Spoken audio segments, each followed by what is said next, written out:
Good morning, everyone. I'll call the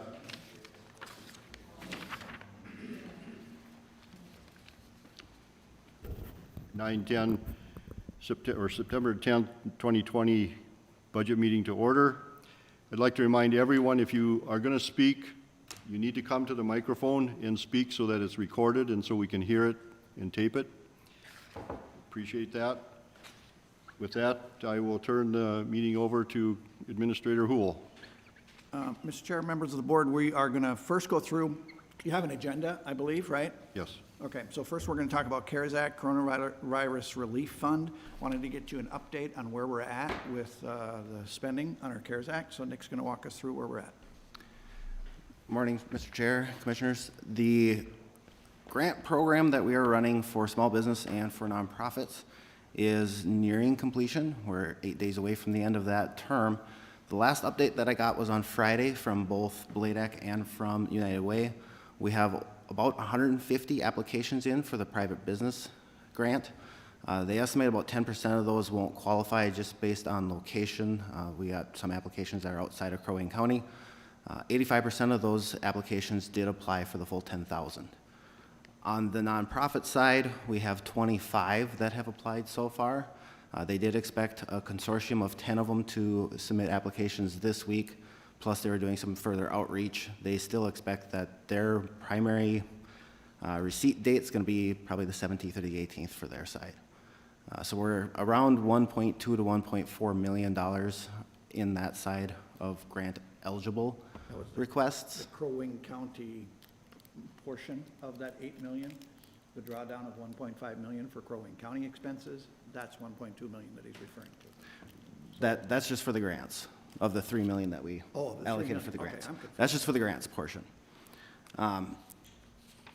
We'll continue to follow up with them to see where that goes. We are finalizing our grant agreements for that, as well as the checklists that we'll need to do the approval process so that we have documentation of why somebody was approved or denied. That should be coming here hopefully at the end of this week, early next week. Nick, I was asked a question by a person who owns some rentals. Are they eligible for any of these dollars? I don't believe they are. Okay. And if we should, any direction that you guys could provide us on sort of Plan B, what if we get to the point where we get to September 18th and the total of all those applications is 2 million? Do you want to expand the criteria that would allow for others to become eligible? Do you want to include rentals? Do you want to go from 50 employees to 100 employees? Is there something that you would like to do with that? They'd still have You to. could go back and consider alternative broadband projects. We have some of those and they're floating around as well. So we've made a plan, that's Plan A, and you guys know what that is, but if we are going to have to adjust pretty quickly on the fly too, if things don't pan out the way the plan was. So if you have feedback for us about what you'd like to see, if we have that issue, we would welcome that. Still have to be eligible expenses, though. They would still have to meet all the CARES Act eligibility criteria. What I'm talking about is the criteria that we set for who's eligible to apply.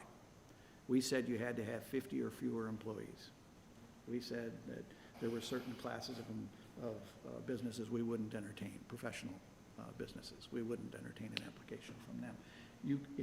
If after that first round you have resources left over, you could consider changing the criteria. So if you have thoughts about that today, that'd be great. I'd be interested. But if you want to think about that and then, you know, just make sure we know what your thoughts are.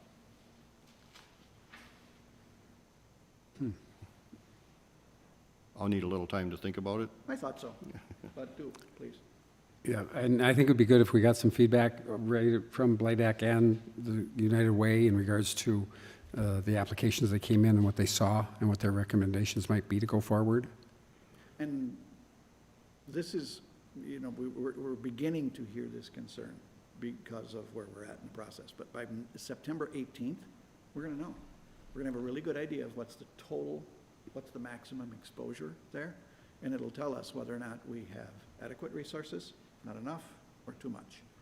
And we set September 18th, and you remember we kept trying to push that forward as far as we could to allow for time for a Plan B. So, All right, for the internal side, we do have additional requests. That's the first sheet that I gave you. These are additional requests that came in from the different departments for utilization of CRF funds. We'll start at the top. The Attorney's Office would like to purchase web cameras for their desktop computers to allow for web conferencing and Teams utilization.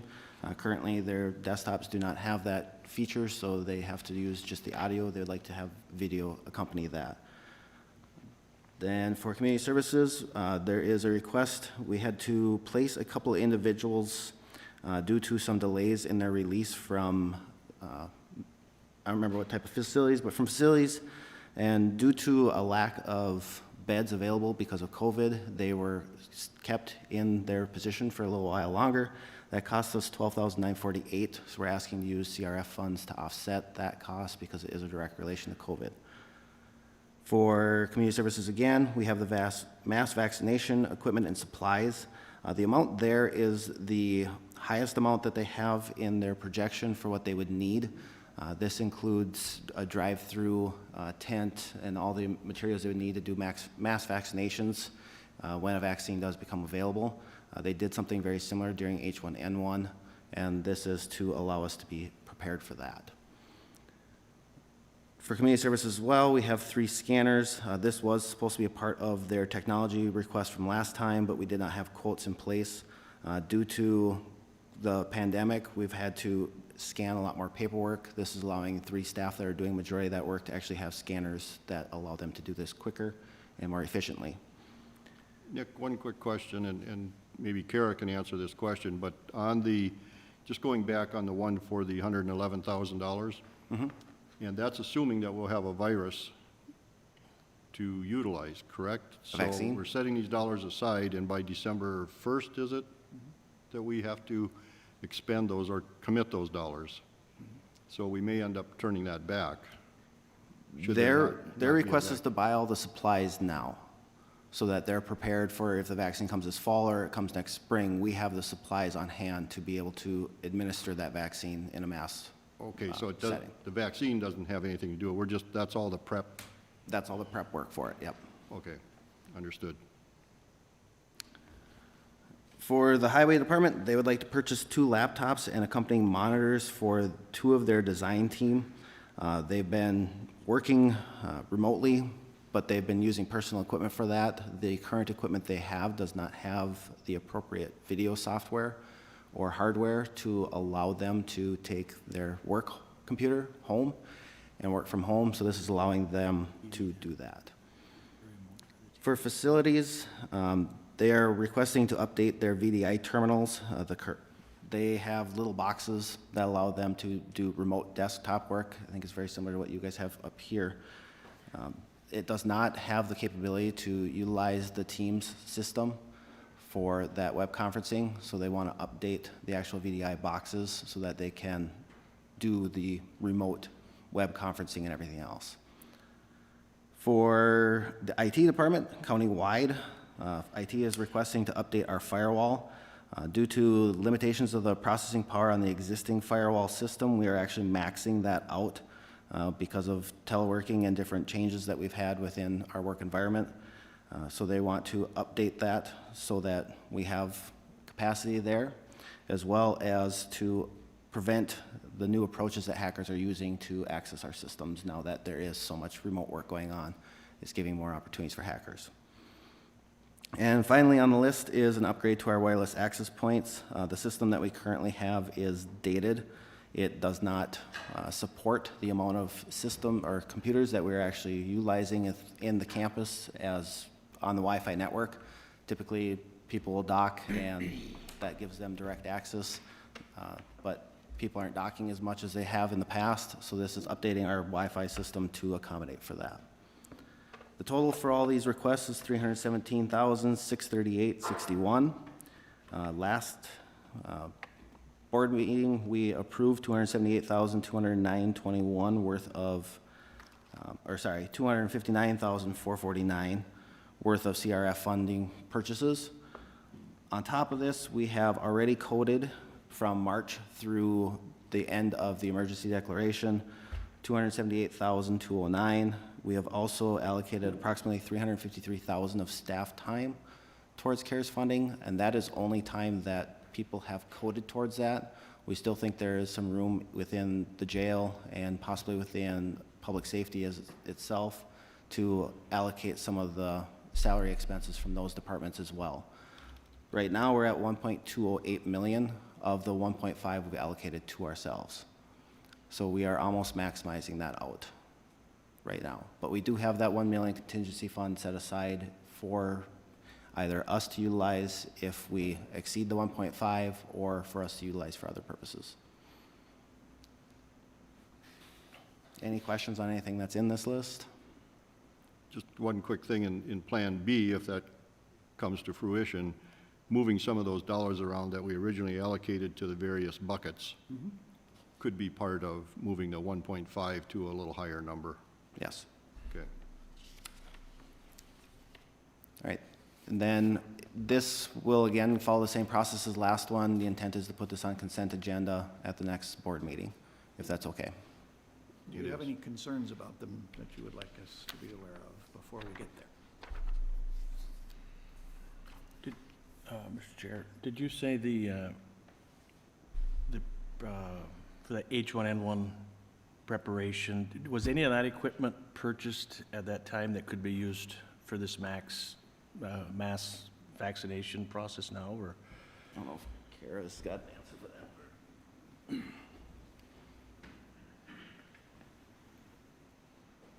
Good morning. That is a great question, and I can see what supplies we currently have Either shaking her head. stored.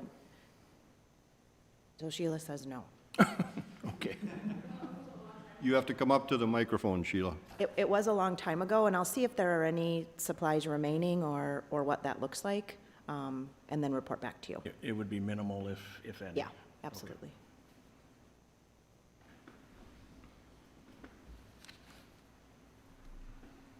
Other concerns about it? All right, that is everything that I have on the list to present for CARES. Is there any questions that you have on where we're at with CARES Act funding or anything else with that? Not at this point. All right. The next item on your list is a tax forfeit land sale budget amendment. There were some numbers that I found in there that I want to have revisited, so we'll actually table that till the next budget committee. They were a little high on a number that I want them to revisit and see if they can come down from that. Okay. That puts us on to the 2021 operational budget workshop. We went through the requests last time. There is a slight adjustment. We are down to 10.69 from 10.79. That puts us at a $4.201 million levy increase at this point.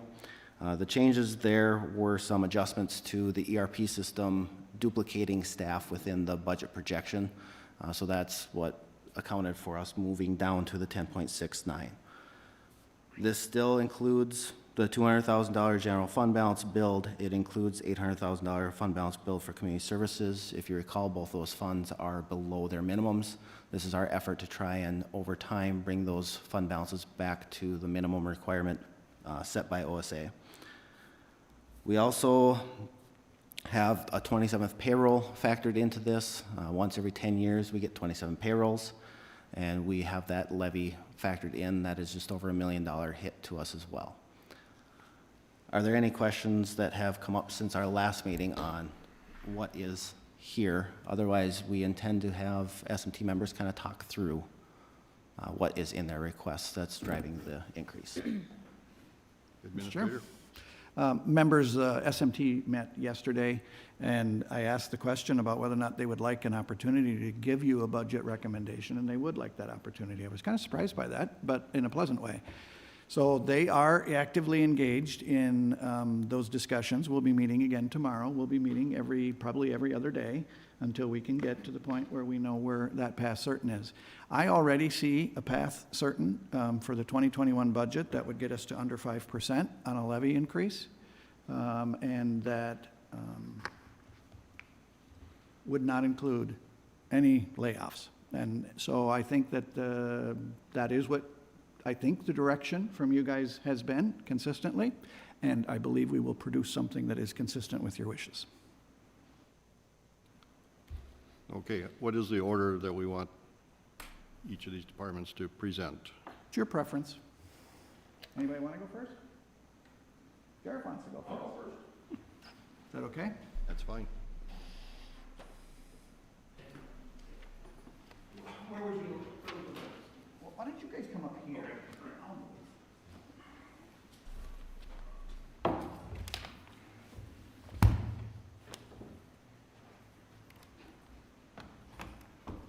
You gonna be with me, Nick? I can attempt to shift out of here. Yeah, if you want to, yeah, that'll be fun. No, I've got a pile. He can come up here. It's just gonna take me a little bit to pack everything up. Okay. Dan, you can come up here. Yeah, I know there's no good spot for you. Over here. Come on. Drop. There we go. Well, good morning, everyone. I think I've got control of this, don't I, Therese? You do. Okay. I wrecked it already. Oh my gosh, you did.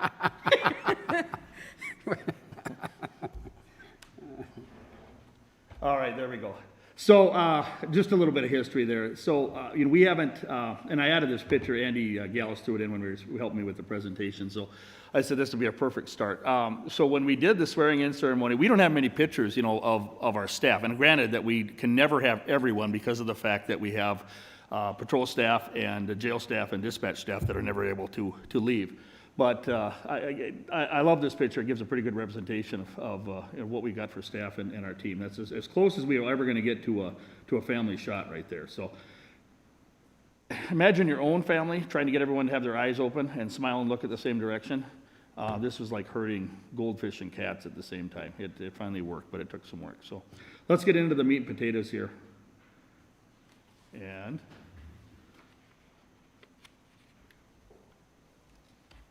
there we go. Okay. So budget overview. We've had some just brief discussions and kind of an oversight on what we're facing for 21 budget. On the left-hand column, excuse me. You're taking it from me? Fine, okay. On the left-hand column are uncontrolled increases. And this is really what's driving the bus on why we're seeing such a drastic change from years past.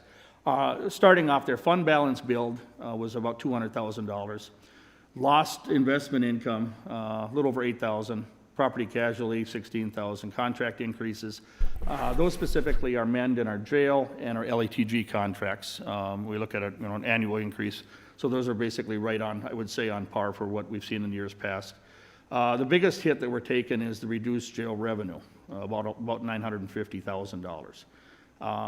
To go back in time, the jail revenue was first an idea that we approached the board, we being the sheriff's office, approached the board on it was at least a half dozen years, maybe longer than ago, with the idea of, at the time we had one pod empty, opening that up and to see if we could bring in some revenue sources, specifically with a contract with the Department of Corrections, to bring in some revenue sources for our office, for the county, and with the goal of lowering the levy. That was not, the first year was not approved. We had discussions with the board that was in place at the time, and was revisited, I believe, 2 years later, and adopted or agreed upon 2 years later when we brought in the DOC. So we had a good relationship with the Department of Corrections. And just a reminder, we did get word this year, I would say right in the middle of the throes of COVID, from the Department of Corrections that they are looking to bring back their inmates to their state facilities simply because they have room, number one, and number two, they're also worried about their budget items and their budget lines, and they can save some money and some cost by housing their own prisoners. So currently, Heath, correct me if I'm wrong, we're at 10 or 11? 10. We have 10 DOC inmates in. We were at about 23. They came in very short notice, literally within a day, and said, hey, we're coming to get them. So we dropped down to 10. These 10, we have no expectation. They could leave tomorrow. They could be here for 3 months. We simply don't know. But the writing is on the wall, and the information that we're getting from them is we really cannot source out any revenue from the DOC. So that obviously is the biggest hit there. Salary increases, the great majority of that, I think it's about $320,000 of that 479 has to do with that 27th payroll that Nick mentioned.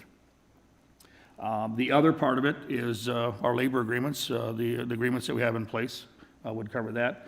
Benefit increases, almost 200,000, and medical examiner fees going up again this year, 25,000.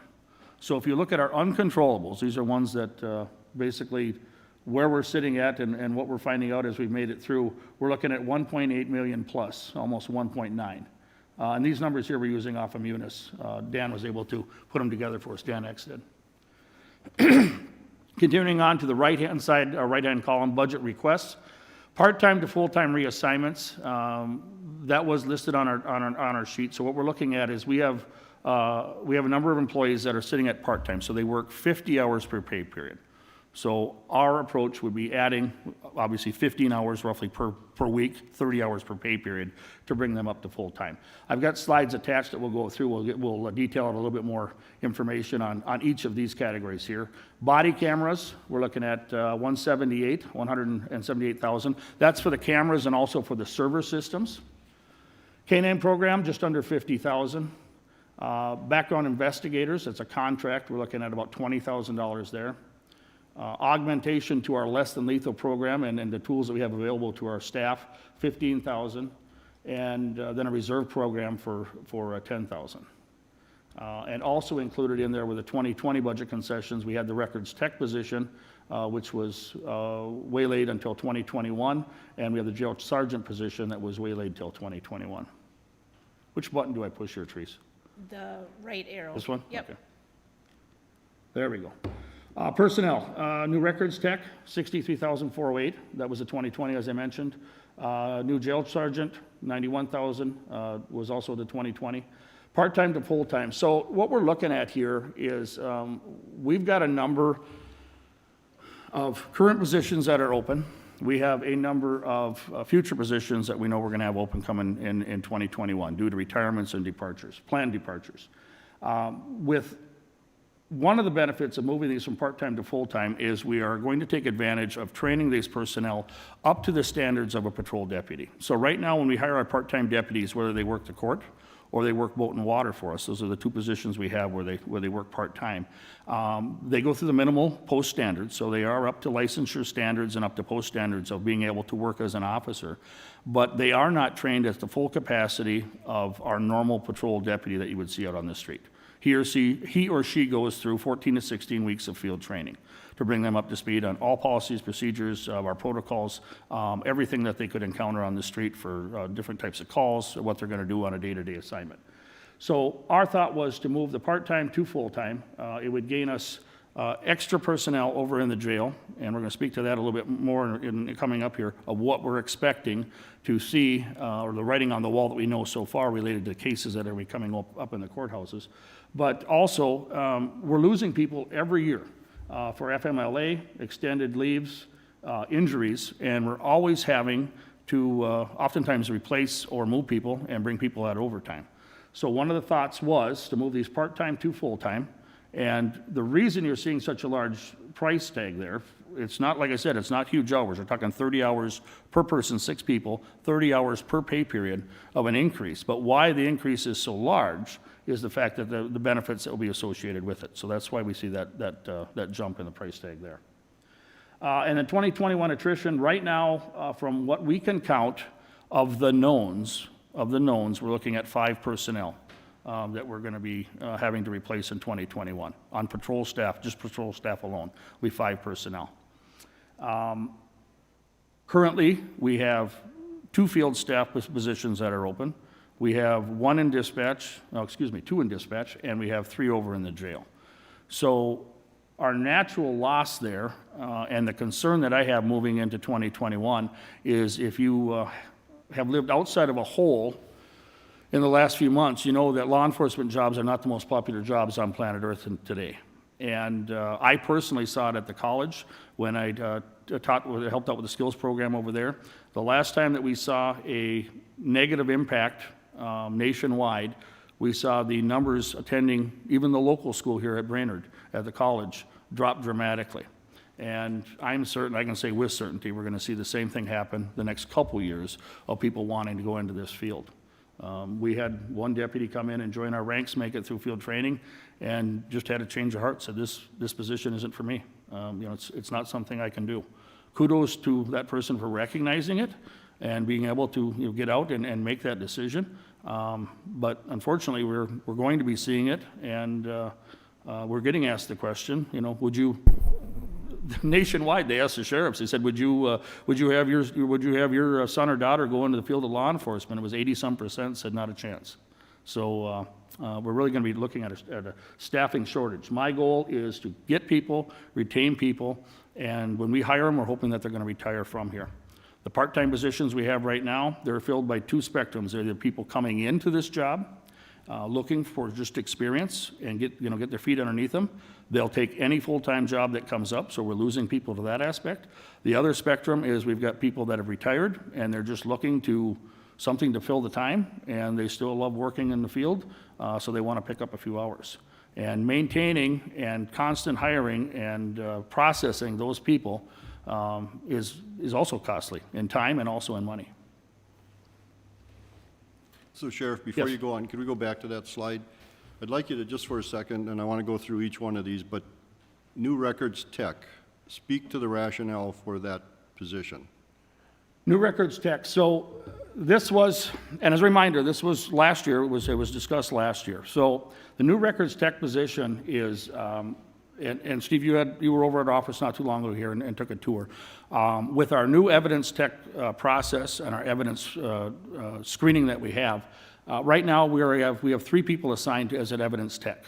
And we always need that backup system. But the idea of this records tech position, their number one job is going to be our evidence. And evidence is just as important in any case that we bring forward as the testimony of the witnesses, the testimony of the officers, of any photographs taken. Just the processing and the chain of custody that has to take place is surprising. I mean, obviously, we want to make sure that we're ensuring that sanctity of what we're bringing forward is accurate, and what we're bringing forward is evidence that was collected. So their main job, that records tech position, their main job is going to be exactly that. Right now, we basically have our investigators as a side job doing it. And where do we need them to be spending their time? On investigations, not on evidence. So our bang for our buck there, you're paying one person at this level, you're paying one person at a slightly lower level. I would rather see our usage here and have our investigators who are supposed to be investigating crimes spending their time doing exactly that. The jail sergeant position was one move up, and Heath, can you speak to that a little bit? That was reference to our processes that we are looking at plugging in for, I would say, an administrative sergeant, if you will, but also to help, I think, alleviate a little bit of what the new DOC requirements are going to be for staffing, or where we're going to be at for staffing. This position came out of a staffing study that we did and was presented to the Department of Corrections. The recommendation was to add that extra sergeant position as a result of that study. We recently had our inspection earlier this summer, and our inspector was also at that time looking at the number of bookings that we have annually and talking about adding more positions to the jail, but he did not make that recommendation at this point. But that jail sergeant position was recommended as a part of our staffing analysis that was done, and we do those on a regular basis.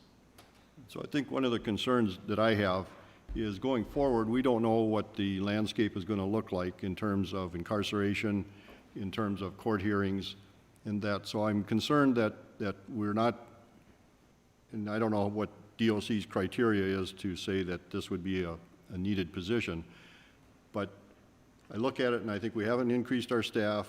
We've moved along under the current circumstances, not knowing now what's going to happen in the near future and even the long term.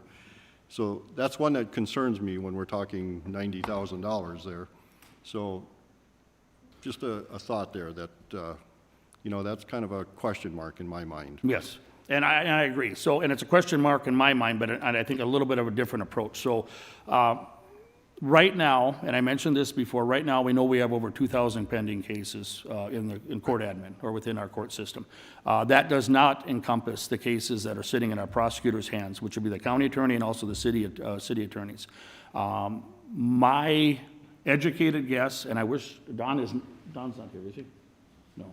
I think Don could speak a little bit more volume of what he's expecting, but I've heard some estimates that will easily double that from 2,000 of cases that are pending. Right now, with the jail, the way that we have it set up and operating, we are single bunking. We are following COVID protocols and the policies in place through DOC, but also the policies that we placed internally. Our entire facility, our square footage is being used with the numbers we have right now. This morning, we were at 96, Yes. and at the beginning of this week, we're at 110. So we're fluctuating by 10, 15 numbers right now on a pretty consistent basis. Keeping that in mind, we still have a local order that I have issued out, reference to the jail, of who is allowed to be arrested for all of our agencies. Now, that doesn't encompass warrants. Warrants are still being dealt with on a separate basis or separate protocol list, but we have limited who's coming into our jail. Crimes against persons, felonies, drug convictions, or domestic violence type situations, order for protections, HROs, et cetera. Yes, they're coming in. But some of our smaller or minor, if you want to categorize them as crimes, they are not coming in. One was pretty addressed or pretty brought out in the paper about a week ago here, of a person that was arrested and then was unarrested, basically found a different route for them. That's taking place quite often. So our numbers, sitting at basically 100, hovering at 100, we've been doing right around 100 for the last few weeks here. When the courts open up when they start running, we know numbers are going to go up. How high? I don't know. Historically, we were sitting above 200, but that was with, now keep in mind, that was with DOC. I don't think it's unrealistic to say we're going to be sitting above 200 without DOC, simply because we've got a backlog since March of court cases that haven't went forward. So what we're going to see is anyone's guess, but we simply can't shut down any processes we have in place right now. We don't even know what a year is going to look like. And we can't simply shelve people and then say tomorrow, oh, we need 6 new jailers. It takes 6 months to get them back in the system, 6 months for them to be hired and trained. It wouldn't happen where we can simply just hire a new clerk for a cashier's job and train them in a couple days and off they go. There's a long process to make it work. So it's a double, triple whammy all on top of each other. We're losing income, which we know of. We're losing that revenue that was coming in. And we have the whole COVID hood hanging over us, waiting for what is going to happen, and there's no end date. That's what's so frustrating for all of us, is no one has an end date or an idea of what's going to happen or when it's going to happen. So, Right. So then the third one was the part-time to full-time. And so my question there is, and you identified that there would be additional benefits going full-time. So why would you do that? Wouldn't you consider leaving them at part-time and working them at full-time hours, which I think that's allowable under the contract? oh, it is. It absolutely is, and then that's you're not something that paying- we are looking at. But Then you're not paying those additional benefits. the problem is once a person hits a certain amount of hours, they are due those benefits. Okay. So yes, and in reality, so am I going to pay when we're staffed or when we're short-staffed? And if we can train these people up to having capacity to do every function of a patrol, would I be better suited to bring in X at regular rate or Y at overtime rate? So where is our savings going to be? My savings are going to be right there. It's using part-time people or full-time people, augment them rather than pay someone overtime. The hard part right now is, and this was a question that we've had, and we're trying to capture that, and I'm hoping to have a little bit more information as we go through this process, is exactly that. Rosemary, I know you asked that question last year, what and how can we reduce overtime? And that's what we're trying to capture, but there's so many unknowns. What we're trying to get at least something that we can quantitate and say, this is what we could expect to save by that. I don't have that information right now for you. We're going to try to take our best educated guess, but our hope is to lower overtime on that, or lower our overall overtime. So for clarification, under the contract, what they look at is like a year-long usage of that individual. So if they're averaging their 40 hours or full-time hours, then they qualify for the benefits, correct? Mel would have to speak to. You need to come to the microphone.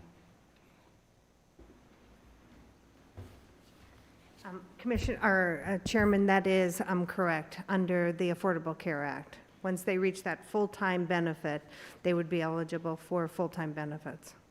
So in theory, Mel, then we would, if we started this January 1st, we wouldn't know until December 31st, and then we take that average and see which ones qualify for those additional benefits and to be bumped up to the full-time position, correct? So it'd be 2022 before they would go into effect, because I don't believe they're retroactive.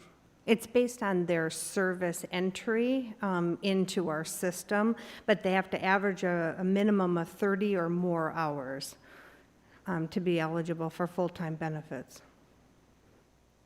So 30 per week. 30 per week, 60 per right. pay period. That's why we're holding them at 50 right now. Right, so the 60 would be what, 80%? Yeah. 0.75, Well, yeah. whatever? Approximately. Any other questions from the board members? Hearing through, and I'll try to go as quick as I can, folks, but please ask any questions that you have. Body cameras, the cameras and accessories, and that is actually a picture of the camera. We have a Panasonic systems. We have Toughbooks in our squads. And Panasonic is also our in-squad cameras. It's all one system, where they can talk to each other very easily. This is compatible and is part of the same system for the body cams. Body cams, we've looked at them for years, and every year it becomes more apparent that, yes, we do need them.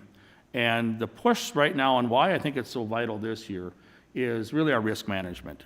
We've seen it be used time and time again for everyone's protection, for the officers' protection and from the public's protection of what happened, and to get an accurate account of what happened. What we have locally here, and it's nothing that you don't realize, is the expectation is at some point we're going to have Line 3. And we know Line 3 does come into Crow Wing County. And as the Sheriff's Office, we're interested to assist our partners and other counties if and when they have issues. And one of the first discussions when we started this long ago, reference to Line 3, was brought up as a smart point, or a point that helps eliminate or alleviate some of that risk management, is what documentation you're going to have. And it falls right into having the body cameras on our people.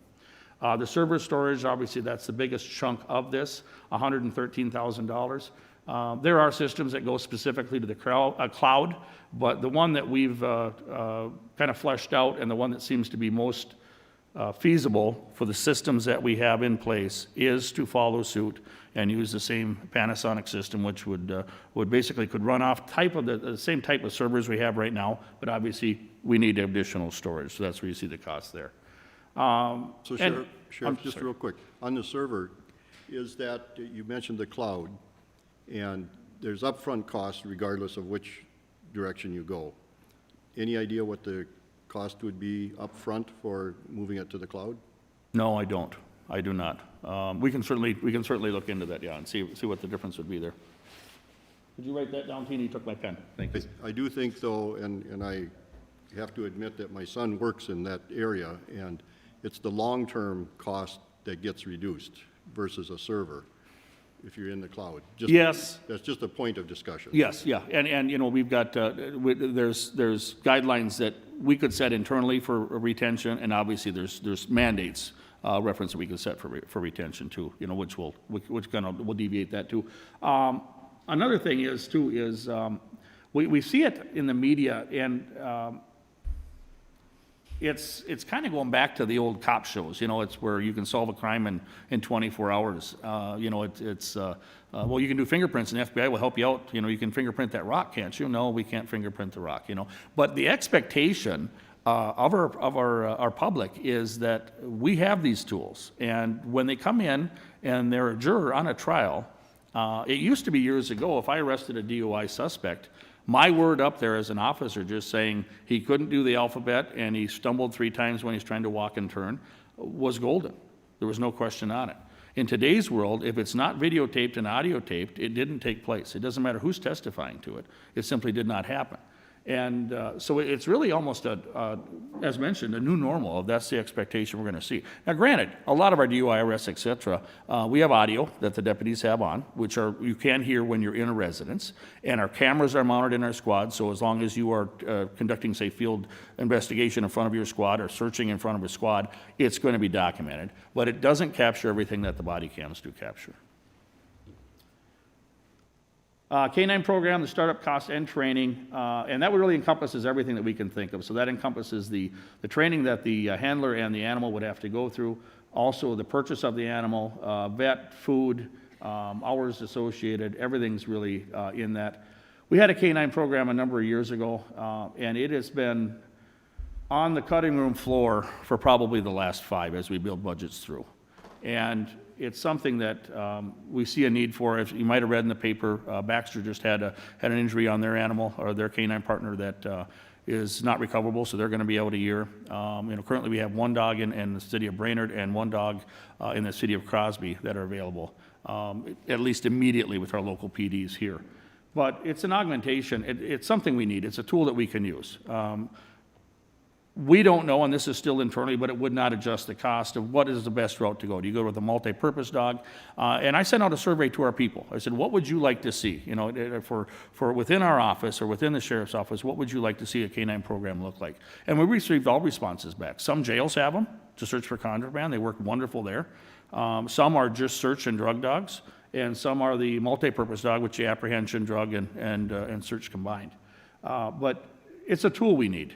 And the cost that we're going to get and the commitment, because I did have to reach out and I asked our personnel, I said, if we were to go this route and make this a program, who is going to commit to this? Because a person that commits to this as a handler is basically for the life of that dog is going to be working nights or going to be working those peak hours when we can get the most bang for the buck for that animal, and is going to need to be committed to being a handler, and maybe as promotional opportunities come forward, might not match up with what your job duties are there as a handler. And not surprisingly, we had a number of names come forward and say that they would commit to that. So we've fleshed out at least our avenues internally of how we can make this work. Yes, we see the benefit. Yes, we know that there is bang for the buck there. And it's a great system, a great program. We've got the drones. We've proven that we can search for people with drones. We can search for lost people or people that are running from us, but it's not a perfect solution. And oftentimes getting that drone team there, while it works wonderfully, this is another tool that absolutely would help and would assist us. So, Sheriff, I know I'm the only one asking questions here, and I know you've never heard me speak this much before in my life, but my mother and I are identical. My question here is that it's not just the dog that is the cost item, but I think in their contract, they get so many hours a week. Yes. So it takes them away from being out on the road or available.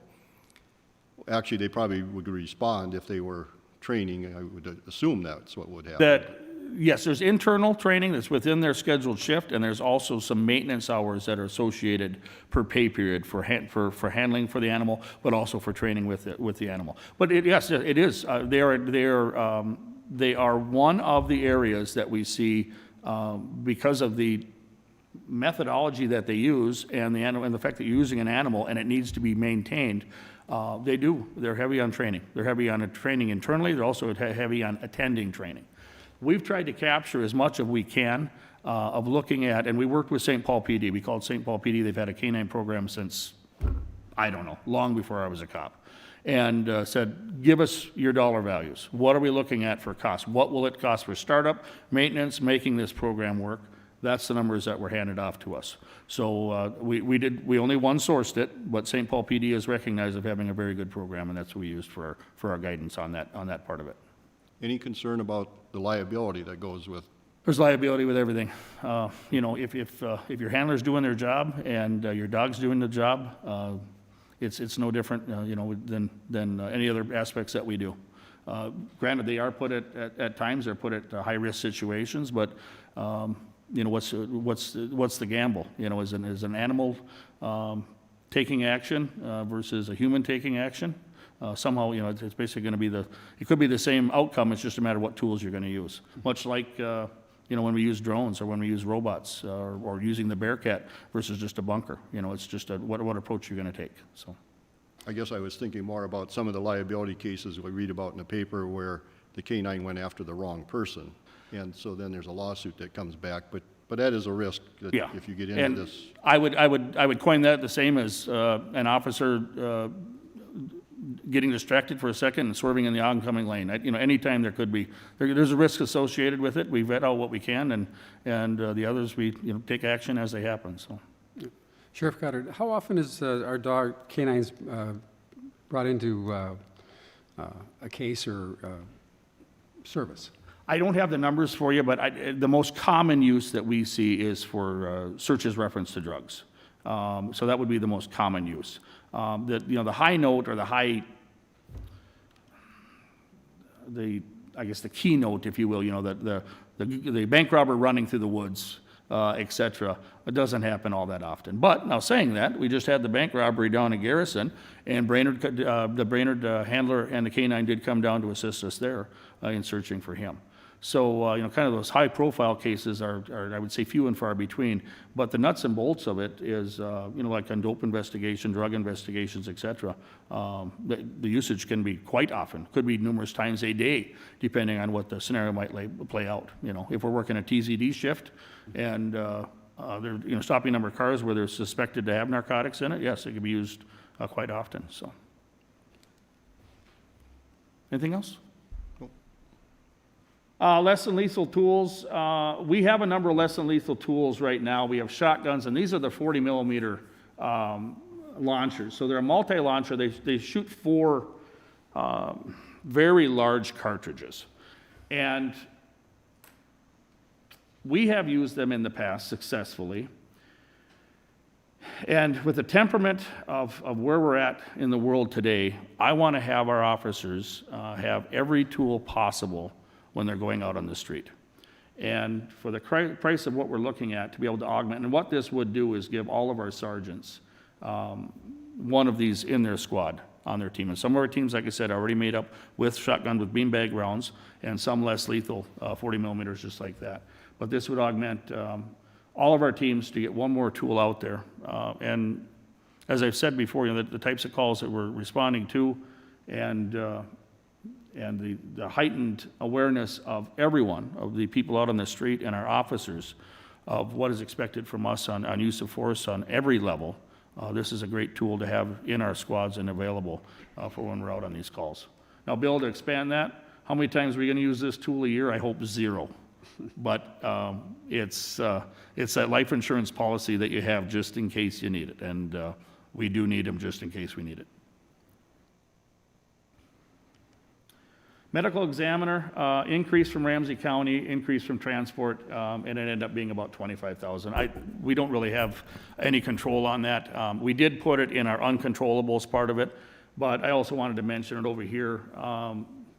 I asked the question yesterday as we were going through this a final time. I said, so are we dealing with more bodies? In some cases, yes. There are a few more, it seems like a few more going up to autopsy. I'm going to have Joe Meyer here in the future. He's the one that runs our program, or is our contact for both our transports and working with the medical examiner, just to give you guys a kind of a flash in time of a better presentation of what exactly that encompasses. You know, Paul was a transport officer. How many years did you do transports, Paul? 13. 13 years, yeah.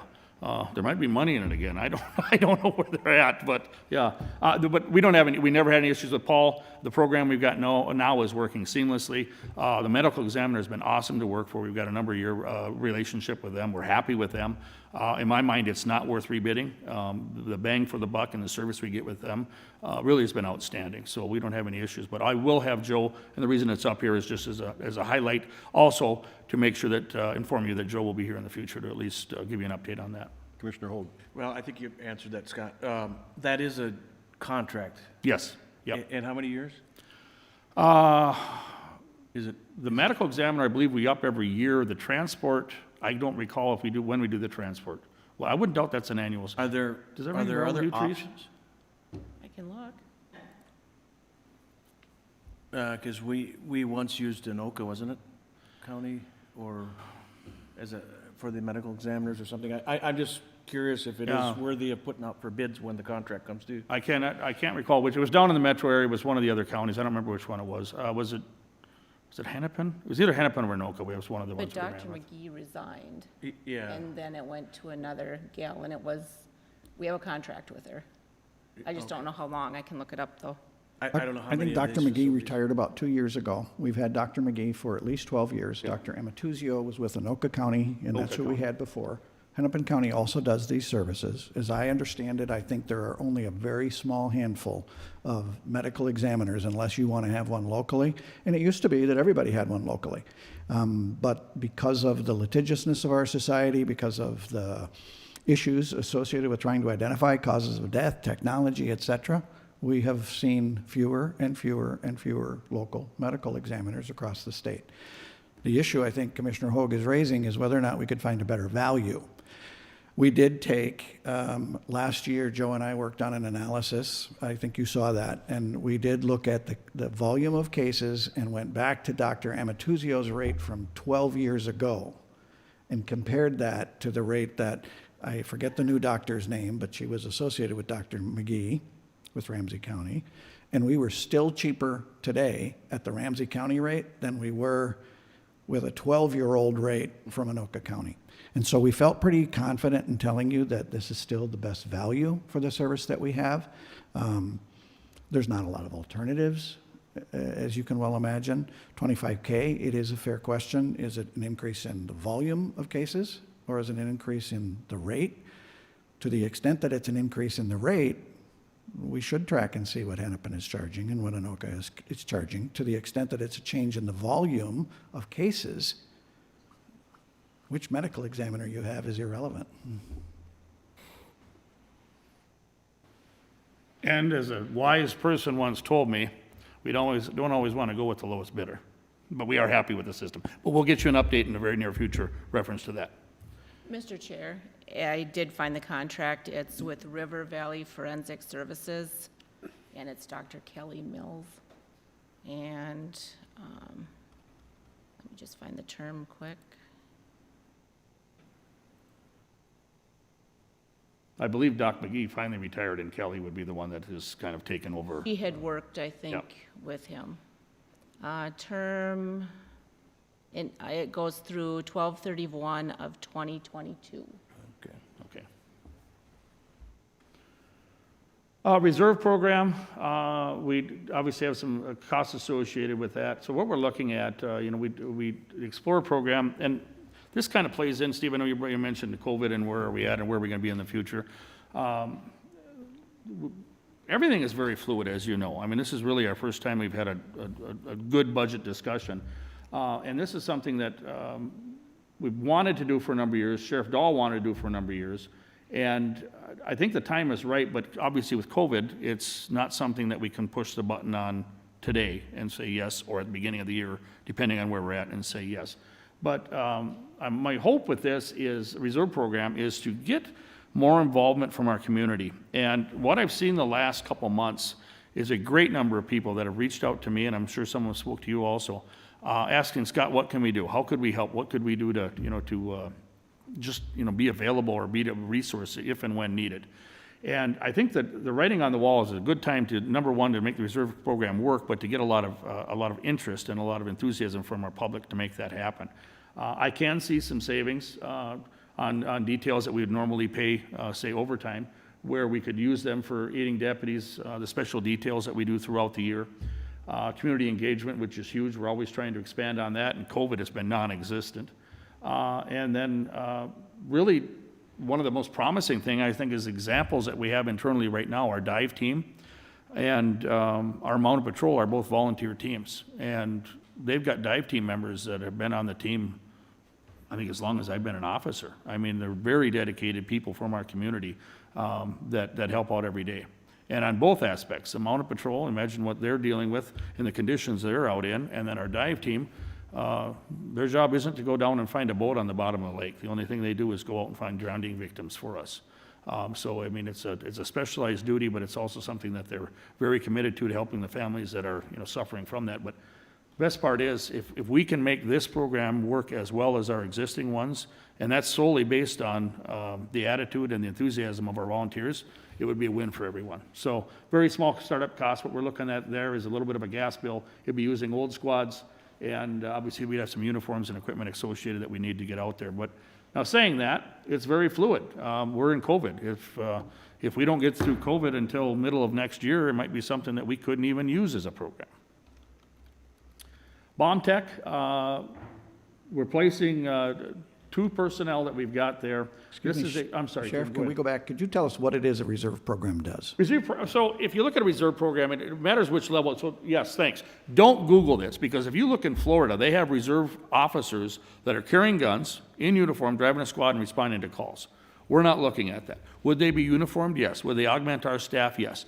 But they would be sworn as a volunteer under the sheriff's office, and they would be in uniform and recognizable. But their duties and their assignments really, where I'd like to see them is help out at the fair, help out at special events, traffic details if we have that. If we end up with a storm and we have to shut down roads, right now, who do we lean on the heaviest is city and fire departments for road closures for extended periods. They've got jobs to do and duties to do. So wherever we could possibly use them, but they would be identifiable as sheriff's office employees. But their avenue for action towards the public would be very limited, if any. They're not going to be people that are going to be out making arrests, taking people into custody, doing transports, anything like that. Any other questions you can think of, Tim, or points on that? Okay. Bomb techs. So replacement of 2 personnel, 2 techs, $19,200. That cost there is associated only with them attending out-of-state training and the meal and travel and wages associated.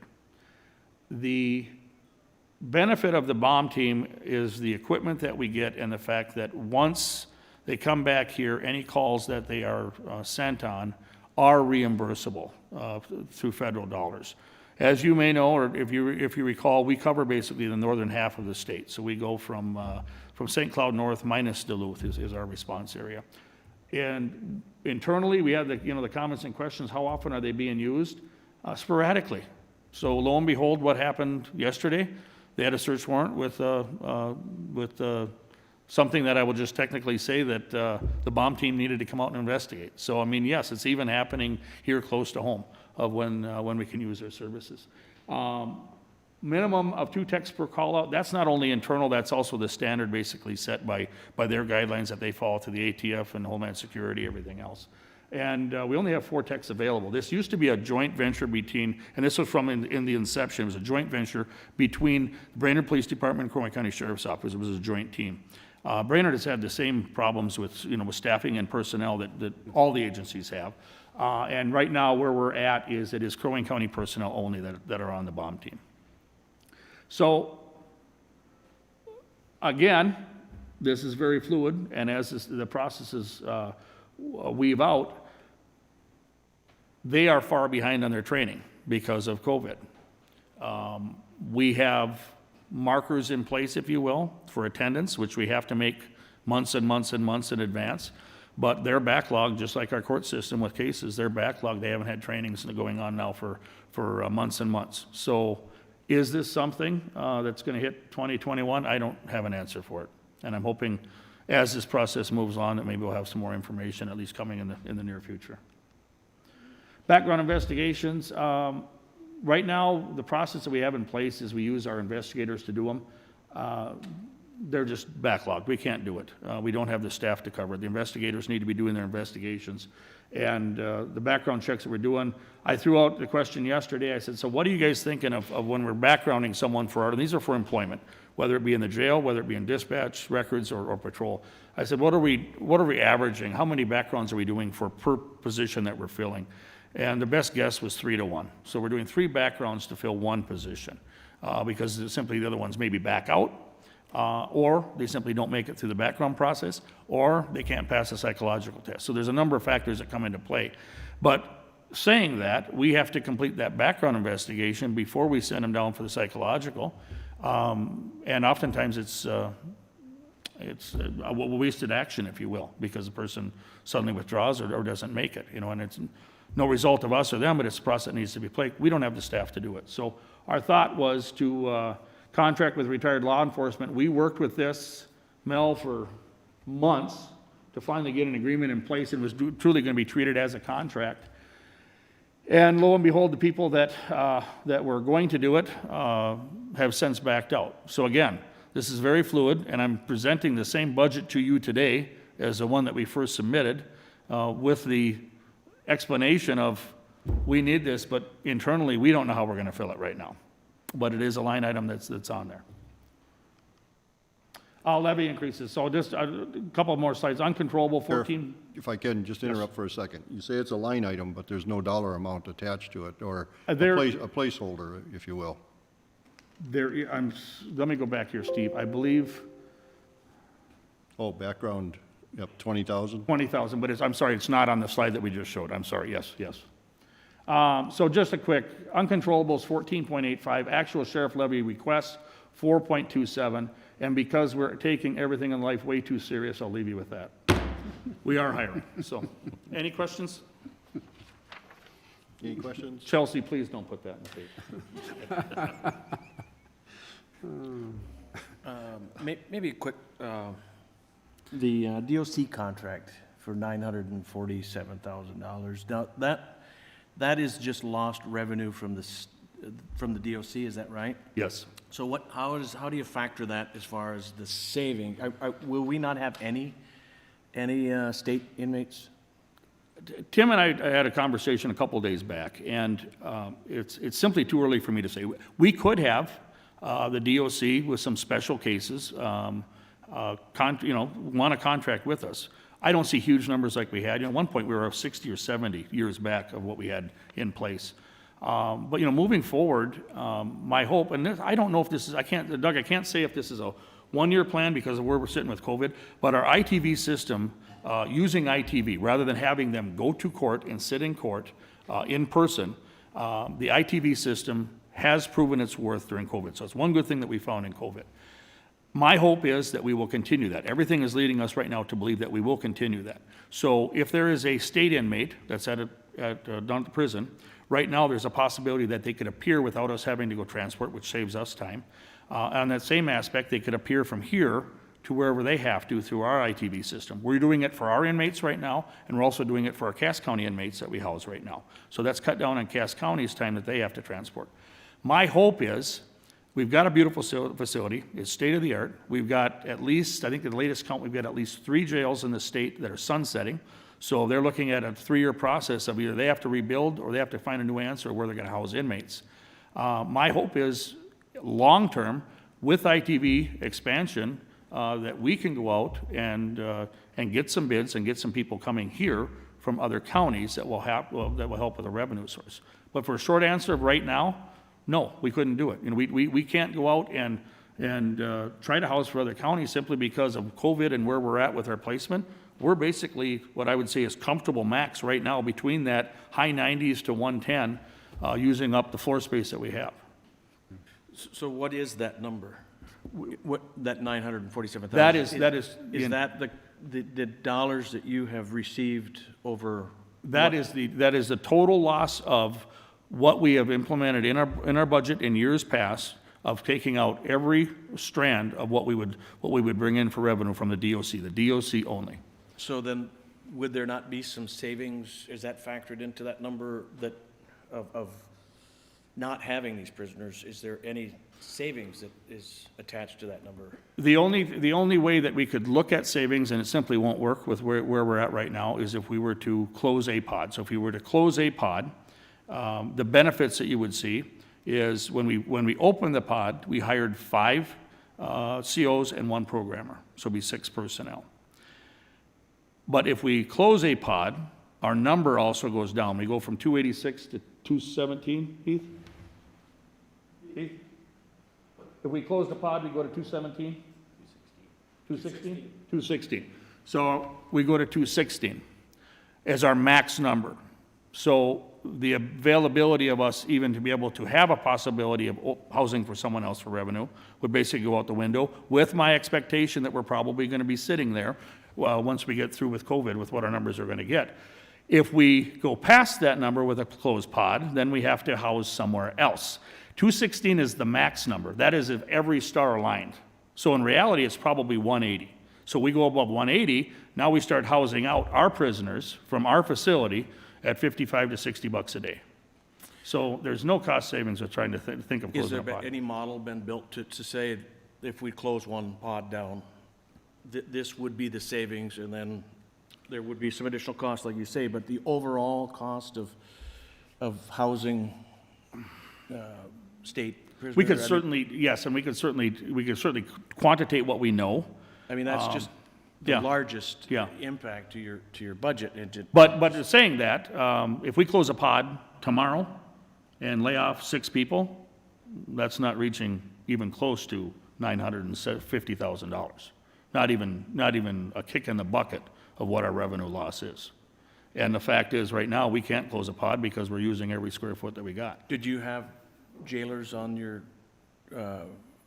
did you have employees, a couple additional employees that, One from 2 years ago would be, I'll go back to it here. One from 2 years ago would have been an add-on right there. So the bottom right, jail sergeant, 91,725, yeah. it would just be nice, I think, to have, at least for my purpose, a little bit more, maybe some options of the what-ifs. And I'm sure that's difficult to do because we don't know what the state is thinking. Well, yeah, and like I said, I'll hold fast on the fact that we could not do it right now anyways. And writing, like I said, is very fluid. Writing can be on the wall different come December or January, where we're sitting with COVID. But we can't, like I said, we can't just shelve these people and then all of a sudden, 2 weeks later, figure out that, oh my gosh, court numbers are going up and hire them back. Because training someone new, we maybe could hire the person back that was laid off, but hiring someone new would be 6 months out. So it's, there's no quick action to anything that would be related to a closure. The Cass County agreement, is that, how long is that? 2027. How much? 2027. And is that revenue making? or They is pay that us for more- 40 beds a day regardless if they're Oh, filled or okay. not. And do they utilize? They're at probably 30-some today. With COVID right now, they've been anywhere from 25 to 35. They've been as high as 45 on a weekend if it's busy. One thing that's important to note about the DOC contract is that contract has not been pulled. They have not ended the contract. Right. They are simply telling us, don't count on prisoners next year. None of us have a crystal ball. None of us have any idea as what's going to happen with jail numbers. So once the jails start operating at full capacity again, because many jails have emptied out to a third of their normal population at this point, once all these cases start coming in and flooding in, a lot of people are going to start going to prison again. The state doesn't have any idea where their numbers are going. They are just simply, they're dealing with a 16 million budget deficit right now that they're trying to figure out themselves. They have closed down multiple facilities trying to deal with their budget problems. So we have no idea as to where this is going. They have not said they're ending our contract. What happened with us back in 2010, they just gave us a letter and said, we're ending our contract effective now. We lost $1 million right there. And that was in December, unfortunately, right after we got done with our budget process. With this, they are not doing that. We still have our contract in place.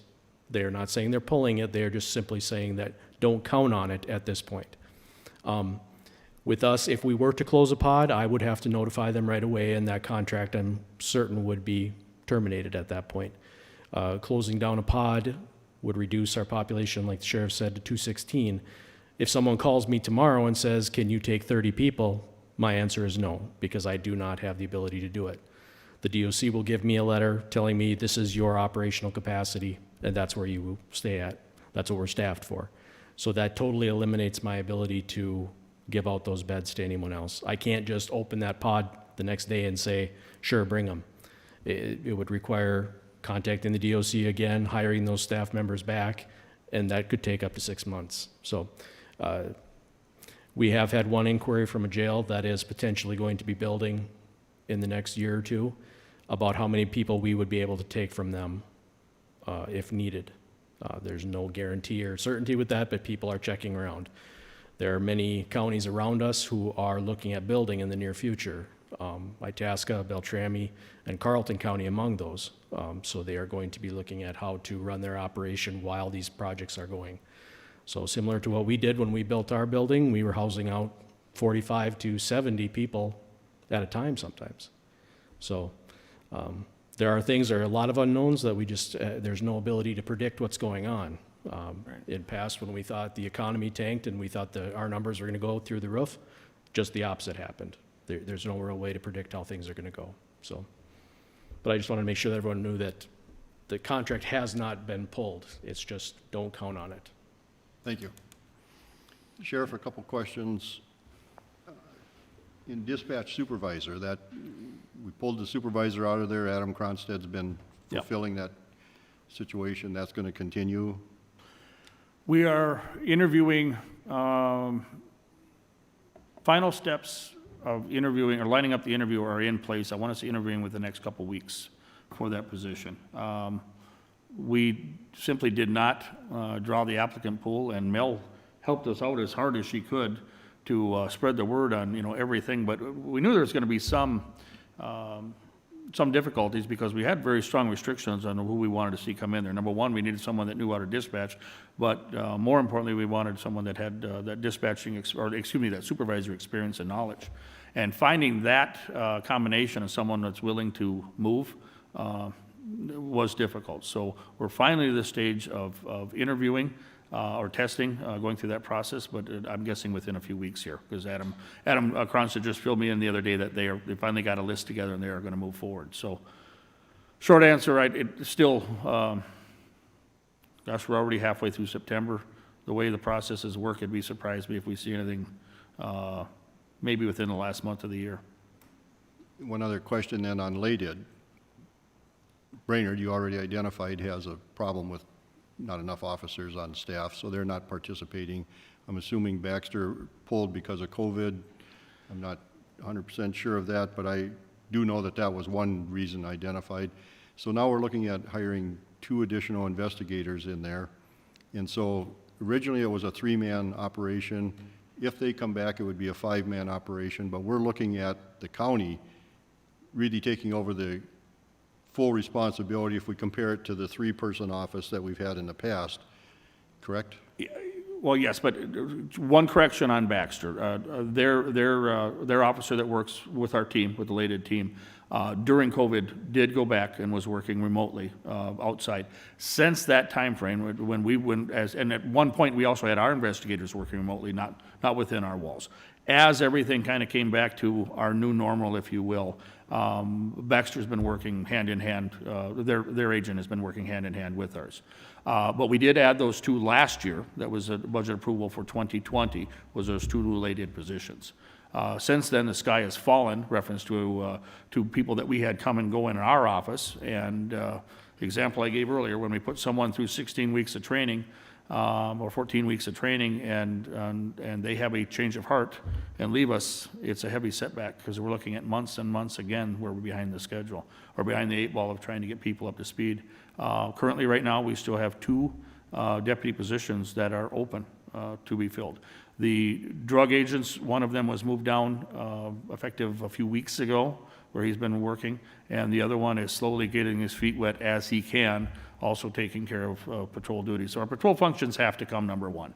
And with that, our investigations are on an even keel, but we have to be able, number 1, to respond to 911 calls, take calls from the public, and those emergency situations that we have. It's tough. I mean, I am someone that if we're doing something, I want it done yesterday and move on, and I've slowly learned that oftentimes the speed of government is a true term, so. Okay, so I have an org chart in front of me which showed those 2 positions as new hires, but they are 2020 budget items, Yes. not 2021 budget. Correct. Which is what we're now approaching. Yep. Okay. Just one last quick, can you just summarize that fund balance, that 200,000 for fund balance? Which one, Doug? That first item there, the 200,000 for fund balance build. Nick, I'm going to lean on you because when we first put this together and brought it forward, there was no fund balance build, but I know Nick had conversations and will give you a good reason of why it is there. I couldn't answer it. For For us to get our fund balances in Fund 1 up to par where we need to be for OSA recommendation, we need to be at 35% of our budgeted expenses for the year. We had to allocate $200,000 across all 4 areas within Fund 1. They don't have the full $200,000 allocated to the sheriff's office. They have a portion of that. They also have a portion of our lost revenue from our investment income. That probably puts them pretty close to that $200,000 mark. That lost revenue from investment income is a result of us pulling CDs and putting them over into our money market account so that we have the cash flow available to continue forward. Fund balance is in place for us to make those first 6 months of the year, and in order for us to make those 6 months, we had to pull those CDs plus try and build the fund balance up. Does that answer your question? I think so, yeah. That's why Nick is here, to answer questions that I still don't understand the exact, but, but, you know, we tried to bring something forward. You know, like I said, we're bringing forward what we feel is responsible. Now, I say that, and like I said, it's very fluid of where we're moving. I understand COVID is just a monster we've never dealt with. I know what restraints you guys have on yourselves, and the restraints that we're seeing on the county.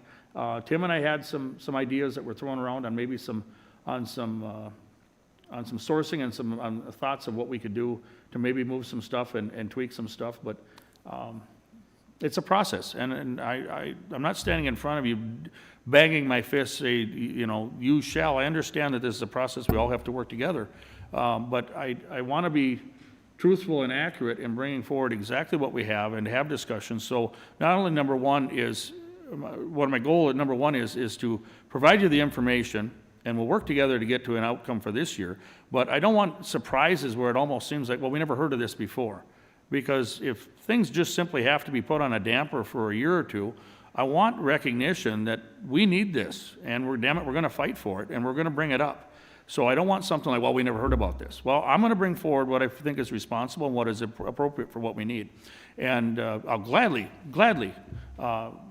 introduce any questions or comments or conversation that we have here or on a one-on-one as we move forward. But I think it's important for me to bring forward an accurate representation of what I feel is appropriate, and from there we can move, and it's very fluid. Like I said, we've already seen a couple adjustments that I wouldn't be surprised are going to get changed just because of COVID and what we're dealing with, so. All right. Okay, thank you. Any other questions? Thank you. Thanks. All right, let's go, Nate. Do we have a volunteer, community services? Appears to be excited about this opportunity.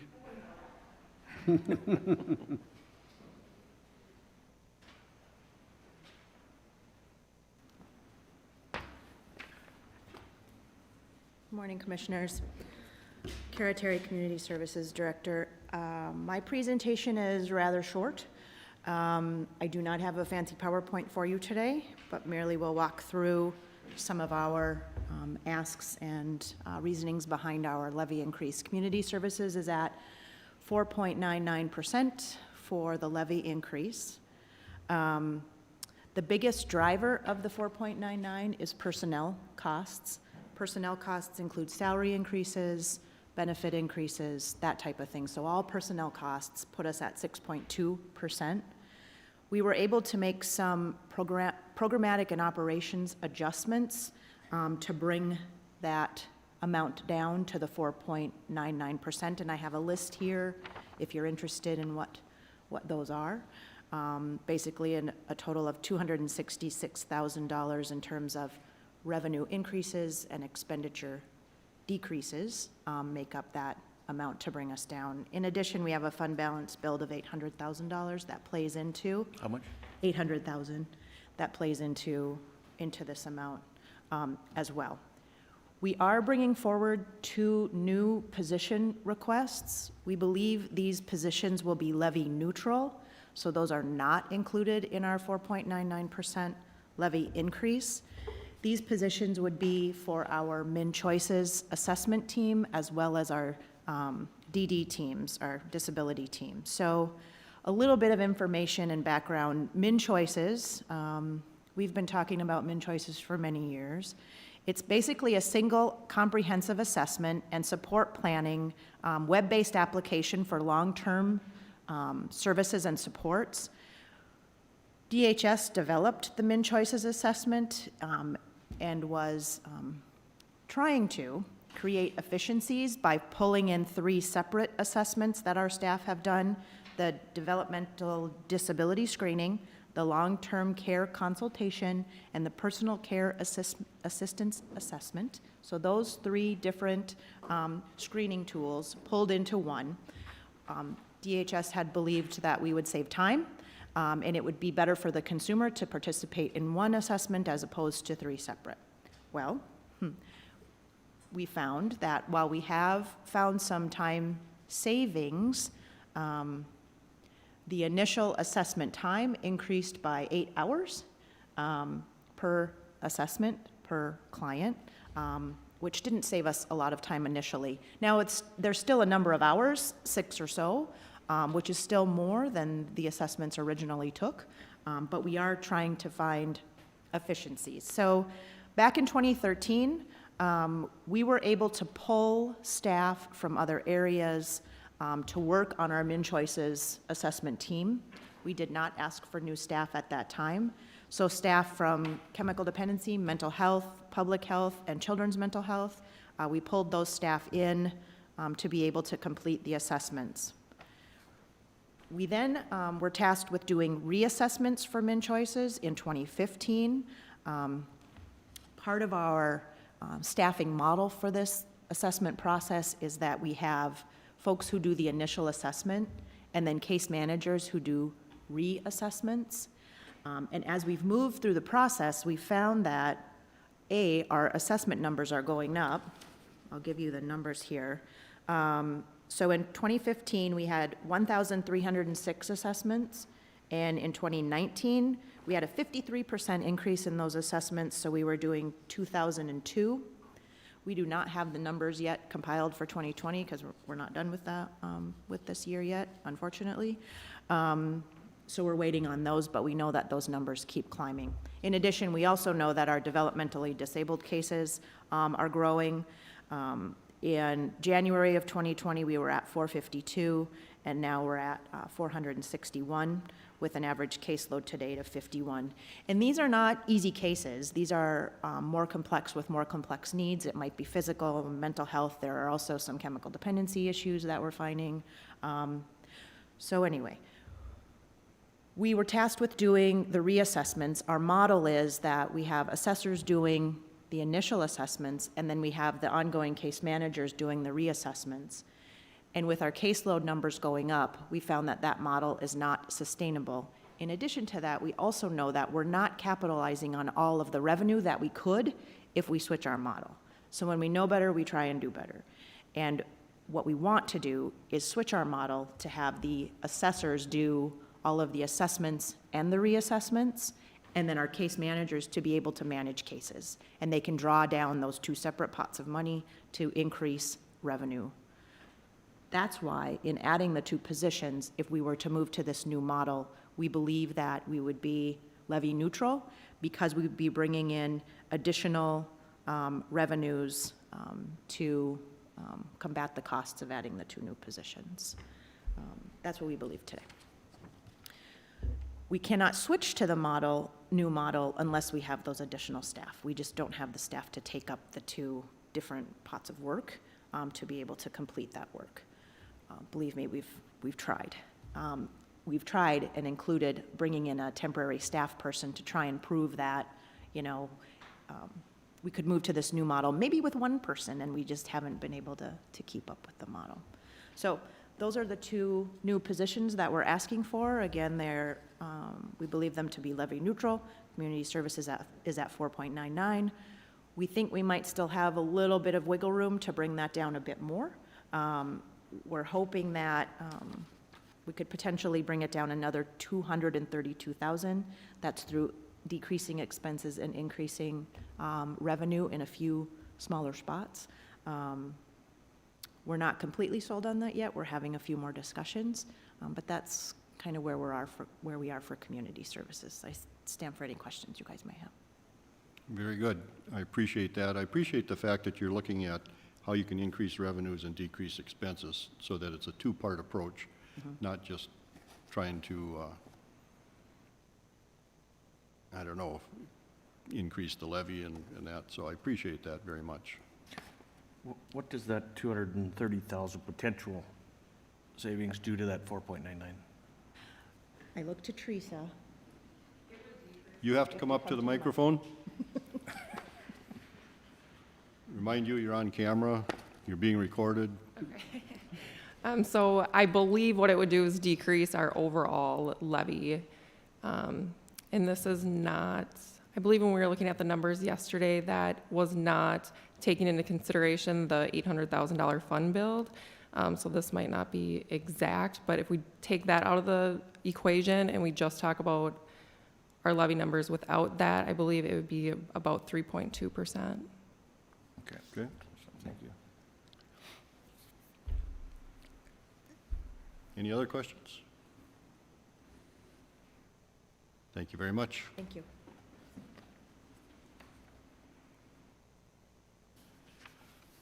Do we have a volunteer for the next one? Land Services, Gary Griffin.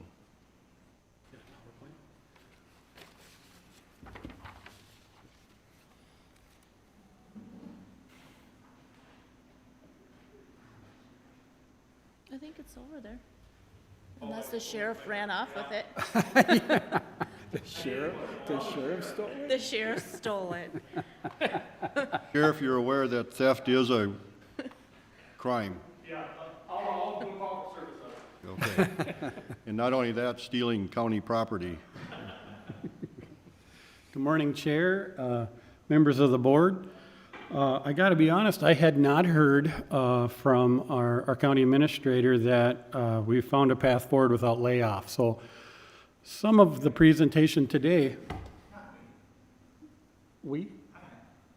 I'm sorry, Tim has found a way forward without layoff. He hadn't shared that with myself. So part of the presentation for Land Services is going to be talking about history, what we have done, and for your consideration to not lower the level of service that I believe we're known for. Part of just a little bit of the history for Land Services is to kind of refresh some, memory sometimes on all the little things that we do.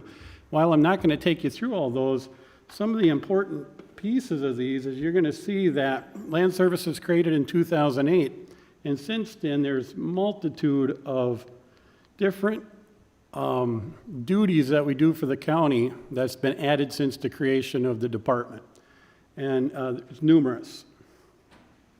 Most currently, in 2020, we added countywide WAC administration that used to be done by Soil and Water Conservation District.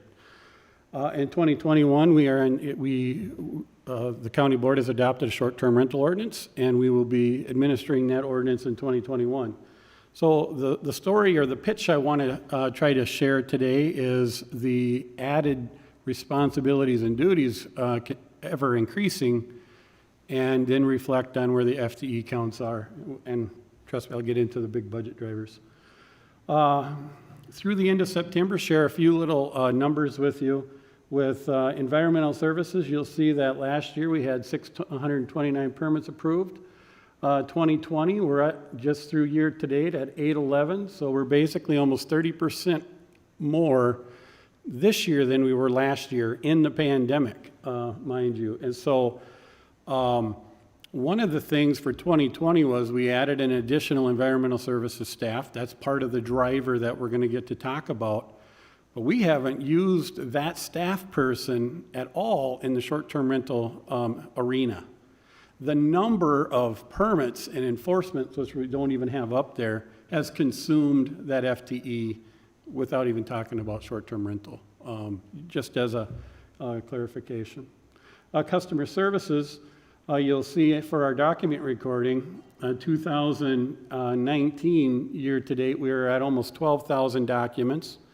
Through the end of September, we're at 1377, so another significant increase in volume of work, which is when I've heard in the past 2 FTEs for the short-term rental ordinance, frankly, those 2 FTEs, one is doing permits currently, and the other one's helping in document recording. And they're consumed full-time. We have the work. And I just want to mention our surveys. One of the most things I've been proud of is the level of service. And it isn't, you know, I expect you guys for me, I would expect you guys for me to come and tell you how great our department is. I don't really do that. I mean, I get to do that. But I really ask, and we have the citizens of this county tell you how great we are. To me, if you can get somebody else to tell you 5 how good we are, then I've done my job. Because I'm going to tell you we're great, because yes, obviously I'm very proud of our department. A little tidbit, because I don't want this one ever forgotten.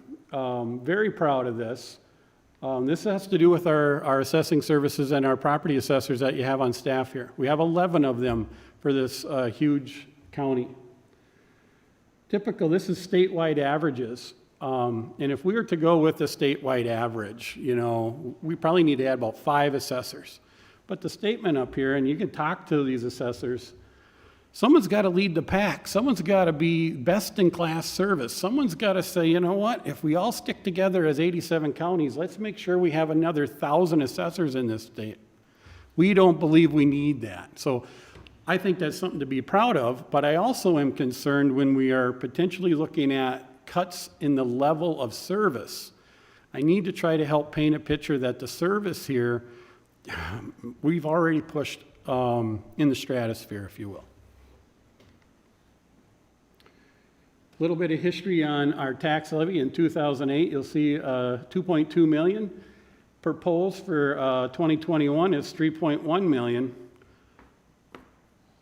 Basically, a 2.91% year over year for the last, since 2008, 13 years.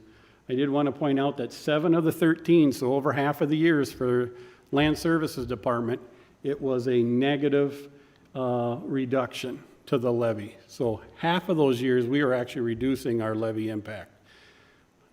Absolutely huge. So, you know, when we get to today, when we hear, you know, that I get that we're in the situation we're in, but it's hard not to remember what some departments already have done. FTEs, why again I'm asking for consideration to not cut staff out of Land Services. Is we started this whole thing with 46 employees. 2008. We added an enormous amount of the auditor's office, the old auditor's office. We added the recording office and all these other duties like E91 addressing, WACA administration. The list goes on and on. But we do it with a net gain of 7 more people than 2008, where a negative 13 if all we did was, take the duties and do them with the folks that used to do the duties. So I think that's really significant. Levy. Currently, we believe we're sitting at 12.77% as of today. I think the last one you guys had been shared with you was a 16%, I believe, something around there. So we were able to find, and some things happened, and we actually got a official retirement that's not going to be replaced next year, which helps some of that number. And here are the options for Land Services for you to consider. Even though I will tell you, I'm excited to see if the SMT, we can work together and work this out. This is kind of the path for Land Services in those discussions. Current today, we're at 12.77. We believe this is going to happen. We looked at the averages for our revenues from customer service. We're going to get another about 14,000, about 20,000 more. We're going to do some more internal review of septic design and not have so much done with our contracted contractor out there to save us some money there. 10,000 more on revenue from the short-term rental ordinance, and that will get us to this number. So really today, I'm saying, please allow us to be at an 11.18%. That's a very big number. That's where I would like it to be. That would be option A for land services. Option B would be if we took this little red line down here, and you fast forward to the bottom and you go, okay, land services is funded by numerous different funds, and some of it is, non-levy. So the sale of timber and land is one of our big revenue sources, and it's our Fund 20, it's our TF fund. Currently, in the original submittal of 21%, I had asked to take 5% of salaries off of that fund, and you almost can kind of think of it like a fund balance, really, almost for land services, except for we actually got to go generate the money. You got to get the revenue, and but the more that you lean into the TF fund, it's kind of like burning up your fund balance. At some point, it's just not going to be there, and then what do? I do believe. If we don't go with option A, if you wanted to go with an option B plan, that with the amount of land that we still have scheduled to sell in 2021, and actually in probably 2022, we could lean in even more so to get our levy hit to a 6.44%. Still not the 5%, and I understand, and I'm hoping, that that's going to get us where potential consideration. But if option B isn't the plan or, is still too high, there is an option C. And for land services, it's layoff of staff. But I was really excited to hear Tim has potentially found a path forward. For land services, when we look at all the stuff, and we're going to give you even the line-by-line item, if it is an option A and it is an option B, option C is less customer service. So what does that look like? I have positions behind those to where I would share with you and have you consider exactly which ones would need to, be shed so that we would try to minimize impacts to our customers. But that would be your option C. So there's 3 options that I see currently on the board for the board that I'm recommending, I guess, to you today. So Gary, go back to that just for a second. Yes. So what you're proposing is everything above the dark line, Yeah. so the 1, 2, 3, 4, the first 4 lines are Plan A. Plan B is the transfer down to going Yep. into tax forfeit. Shift some more salaries. And then Plan C would be all of the above. Is that true? Or would Plan C just be laying off 4 people? Well, Plan C could be just starting to lay off 4, or you could take a combo. I mean, I didn't go that route, but I figured you can kind of talk through that. You could take option B plus some of option C, if you needed to get to a potential number as well. I mean, you could start to throw those out. I felt that if you take option B, I'm hoping that might be sufficient. But if it isn't, then you definitely have other options too, Commissioner Barrows. Well, I just think that when I look at that, there are several options that are available up there. Personally, I don't like option C. I don't think that that's acceptable, given what you just told us on previous slides about the increase in responsibilities or the traffic that's coming through your office, whether it's permits or document registration. So I don't know how you would cut 4 staff and be able to keep up.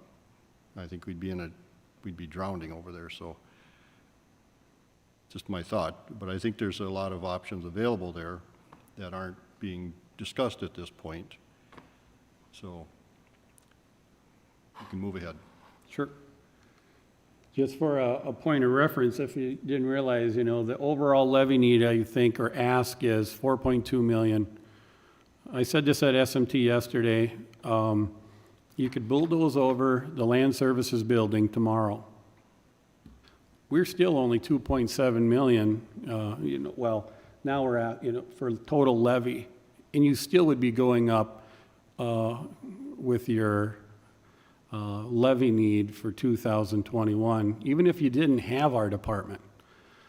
Our slice of the pie for land services is just not that big. So when we do these cuts, it takes a significant amount, and then literally through the years, the meat on the bone for land services just really isn't, it's just, there's not a lot there. And so I just want to share that with you because we're at for us, we're kind of at that service level delivery.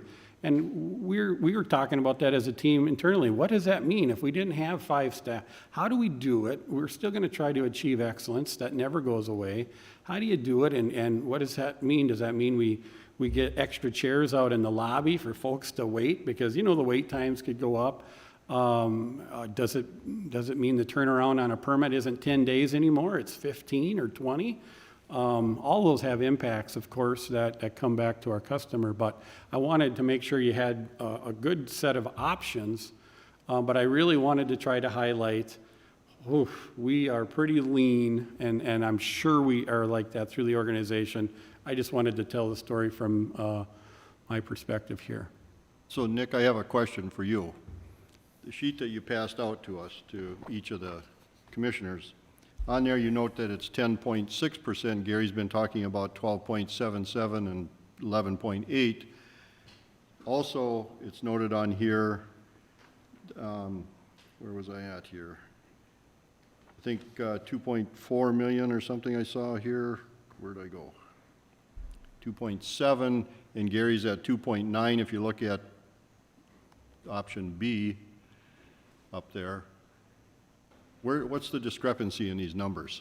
The 10.6 that you're looking at, that is the percent of the total levy amount that his department represents. The total increase is 10.6. He is at 16.1% levy increase. Okay. Right now. That does have the retirement that Gary is talking about is not factored into this sheet yet. We haven't had an opportunity to actually update the budget module for that. And then the 2.9 that he has up there is what he's projecting for his levy for next year. The 2.761 is where he's at for 2020. Okay. Thank you.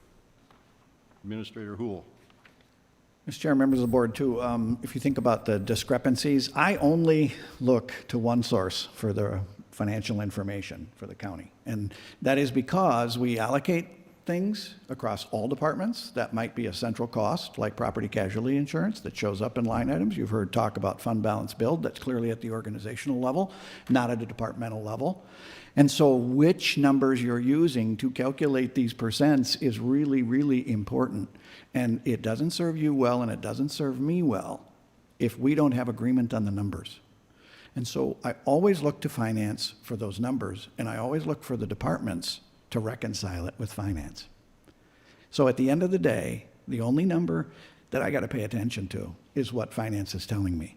Let them work out the percent differences, but those numbers got to match. The reason they sometimes don't, we teased on about attorney math, but the reason we don't is because we have to allocate things across all departments. That's it.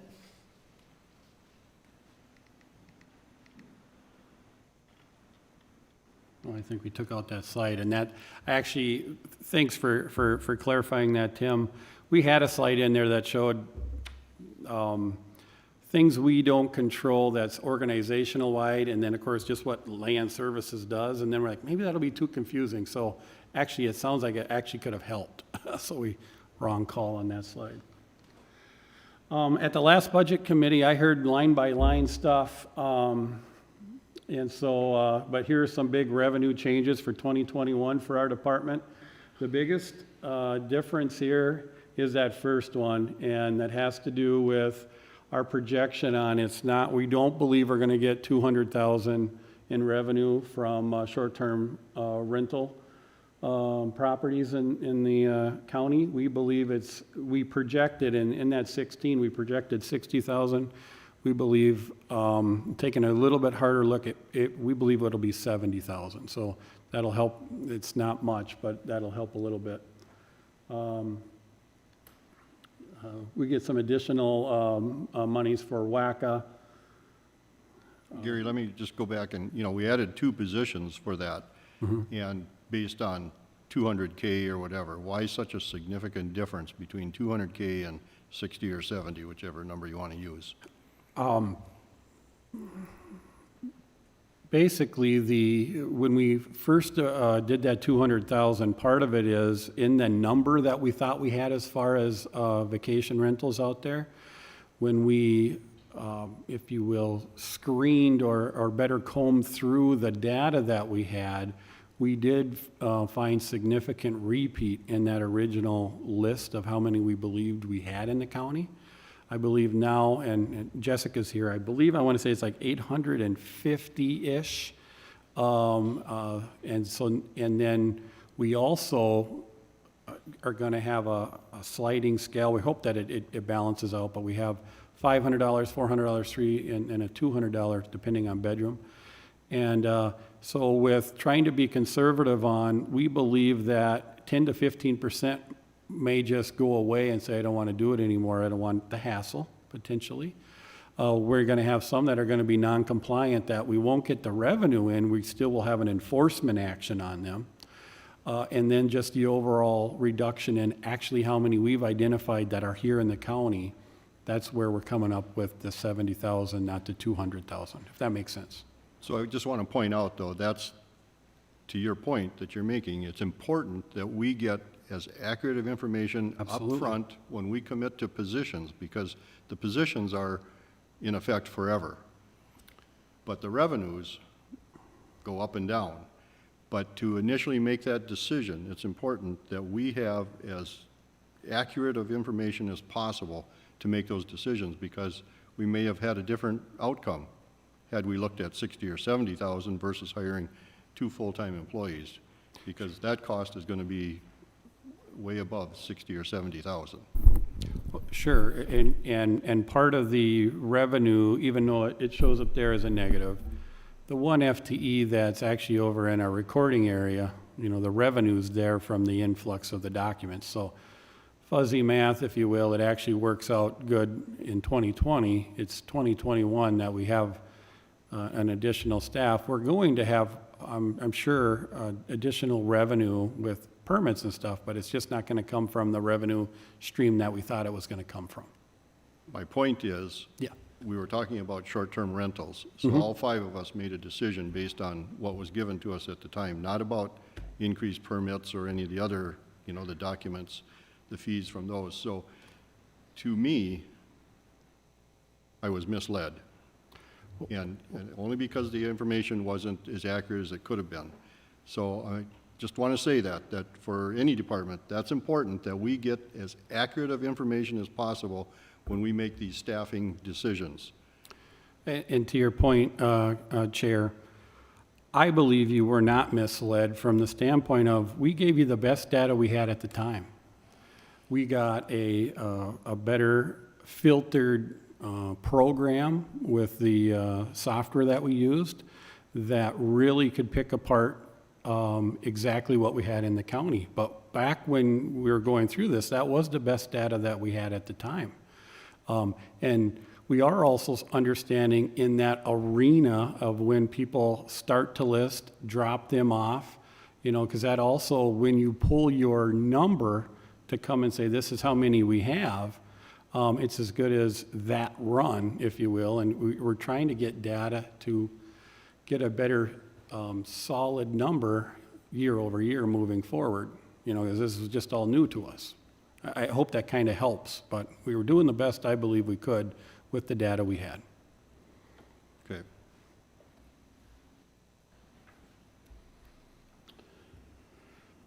We threw in our line by line. I thought I had heard at the last budget meeting, you guys potentially wanted to look at any line item issues. Again, for land services too, it sounds like for most of our departments, staff cost is one of the biggest costs year over year.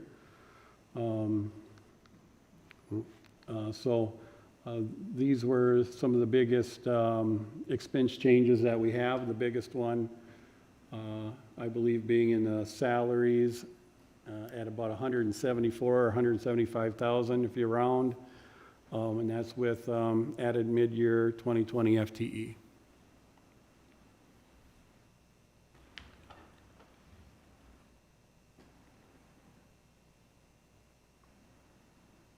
don't know if you want me to go line by line, or if you guys just want, I know, it's a lot of stuff, that's where I'm like, I don't know where you want to draw the line, I apologize. Questions from the commissioners?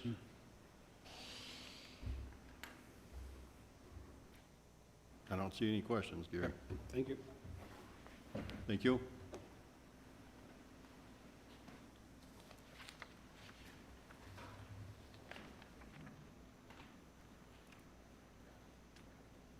Administrative Services, Debbie is on the Teams meeting. okay. Good morning, Debbie. Good morning, Mr. Chair, Commissioners. A quick update on where Administrative Services landed for the 2021 budget. We have a 3% increase in levy. And basically, just for an overview, Administrative Services includes finance, elections, extension, HR, facilities, and IT is what is listed under that Administrative Services area. A couple of the main drivers there, we had some revenue reductions that occurred within our facilities department. Namely, we did lose about $37,000 in rents from the Department of Human Services rent that previously was on second floor of Community Services, and they chose to relocate with all of their facilities into one location. We could not accommodate their request that they were looking for to bring additional staff and office build out on our building, so they did choose to vacate their lease at the end of 2019. So we had already booked that revenue in 2020, so the first time the revenue loss is showing in the budget is actually here for 2021. Additionally, we did some right sizing of the City of Brainerd contract with the cleaning service, or excuse me, with the facilities management agreement that we have with the City of Brainerd. Previously, that contract was $120,000. We have done some review and meeting with the City of Brainerd with regard to the amount of services that are being provided there.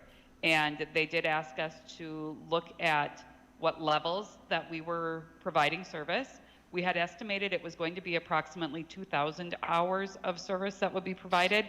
And while the number of hours maybe haven't trended as high as what we were expecting it to be, the services that are being provided are more on that specialized side with our electrician and HVAC services that are there. So we did some right sizing of that contract, which resulted in a $30,000 revenue reduction there. To offset some of those costs, we did look at our cleaning service contract, and we made some adjustments based on the favorable bids that we received in 2020 with our new cleaning service. So we were able to make a $46,000 reduction. So we removed that revenue, made some adjustments within that budget to reflect the change there also. And in finance, we rolled forward just with existing with no additional changes. So the 3% is essentially our salaries and wages rolled forward and utility cost increases that are associated with that. And if anyone has any questions, I would be happy to answer them. Any board members have questions for Debbie? Thank you, Debbie. Appreciate it. I think with that, we're down to the last two volunteers. You can either volunteer or I'll appoint. Oh, we have a volunteer.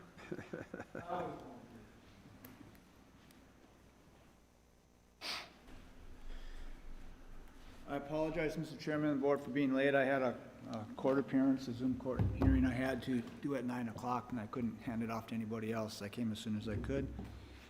And Tim, thanks for setting up my attorney math arguments. By my calculations, based upon the 2020 budget agreement that I made with the board and that was unanimously approved, I'm at 1.7% increase going into 2021. And the items that I could reduce out of our budget that wouldn't otherwise fall someplace else, and when I say that, for instance, property casualty, I have no control over what the property casualty insurance is going to cost. The courtroom technology maintenance fees have been put into my budget instead of the IT budget. And it really doesn't matter if it's in my budget or IT's, it's still a county expense, and we have to, by law, maintain the technology in the courtrooms. all of the new build-outs and all of the stuff we've done in 2020 for COVID and the Judicial Center currently shows on our books, but at the end of the year, that is all, in my opinion, CARES Act reimbursable, so it will net out as a zero by the end of the year and going forward. I could eliminate drug testing out of my budget, but that means either we wouldn't do drug testing to the extent we do it, for instance, in child protection cases where the court orders drug testing, or in different criminal cases where the people can't afford to pay for it themselves, and that means it would shift to someplace else. So we actually monitor all of the drug testing responsibilities or expenses out of our office, with either social services or community corrections being the gatekeepers. They send the information to us, we audit it, we forwarded it to Debbie and then Tim for review. Same with sexual assault exams. By law, if there's a sexual assault exam in a crim sex investigation, the county has to pay for that. That lands in my budget. All this is in my budget for the sexual assault exams, the drug testing, based on 15, 20, or 15, 16, 17 years ago decisions that were made in where are we going to put it in the county budget. It's all county expense, and I said, fine, we'll manage that. And so for drug testing, that's $100,000. Sexual assault exams is $20,000. Courtroom technology is $26,000. Property casualty is $7,500. Not huge numbers, but that's going to be somewhere else in the budget. So though I can cut them, it's not a net positive for the county at all. One place I can cut, which is a decision that, we're using Spider Strategies, which is a software I don't use a lot, but all the other departments do. That's $1,020. That'd go someplace else as well. So the one area that realistically I could cut in 2021 would be our attorney contract with Scott Anderson, which is $18,000 for 2020. And actually, we're going to come in under that, so I have not increased that for 2021. That's where we subcontracted out with Scott Anderson to provide some, as a retainer, to provide services to Land Services primarily, because it was more cost-effective than trying to bring on a part-timer. And they had a lot of questions, which we can always re-review. But the impact on the overall levy for the county is de minimis. $18,000 isn't going to, it's going to be 0.000 whatever percent. I didn't calculate that. So I projected that in order for me to get to 5% levy increase, based upon the numbers you first got, which was the last time we were here, when I went through that, we caught a mistake where one of my people was listed twice, so they were getting two salaries, and as much as they might have liked that, we had to correct that. And so finance did that correction for me, and that was a $79,219 reduction in the overall levy. So in the new numbers, that's all been calculated into it. I don't know what you have today, Mr. Chairman. So when I take that into effect, what I had to do was reduce my budget as submitted on that last date by $154,584.52. In the agreement we did in 2020, I was allowed to bring on a new attorney position, which I have filled. The agreement was that I would use forfeiture dollars for the entire calendar year of 2020, except for December, which we're doing. So in the budget for 2020, you had 1/12 of the expense of that attorney.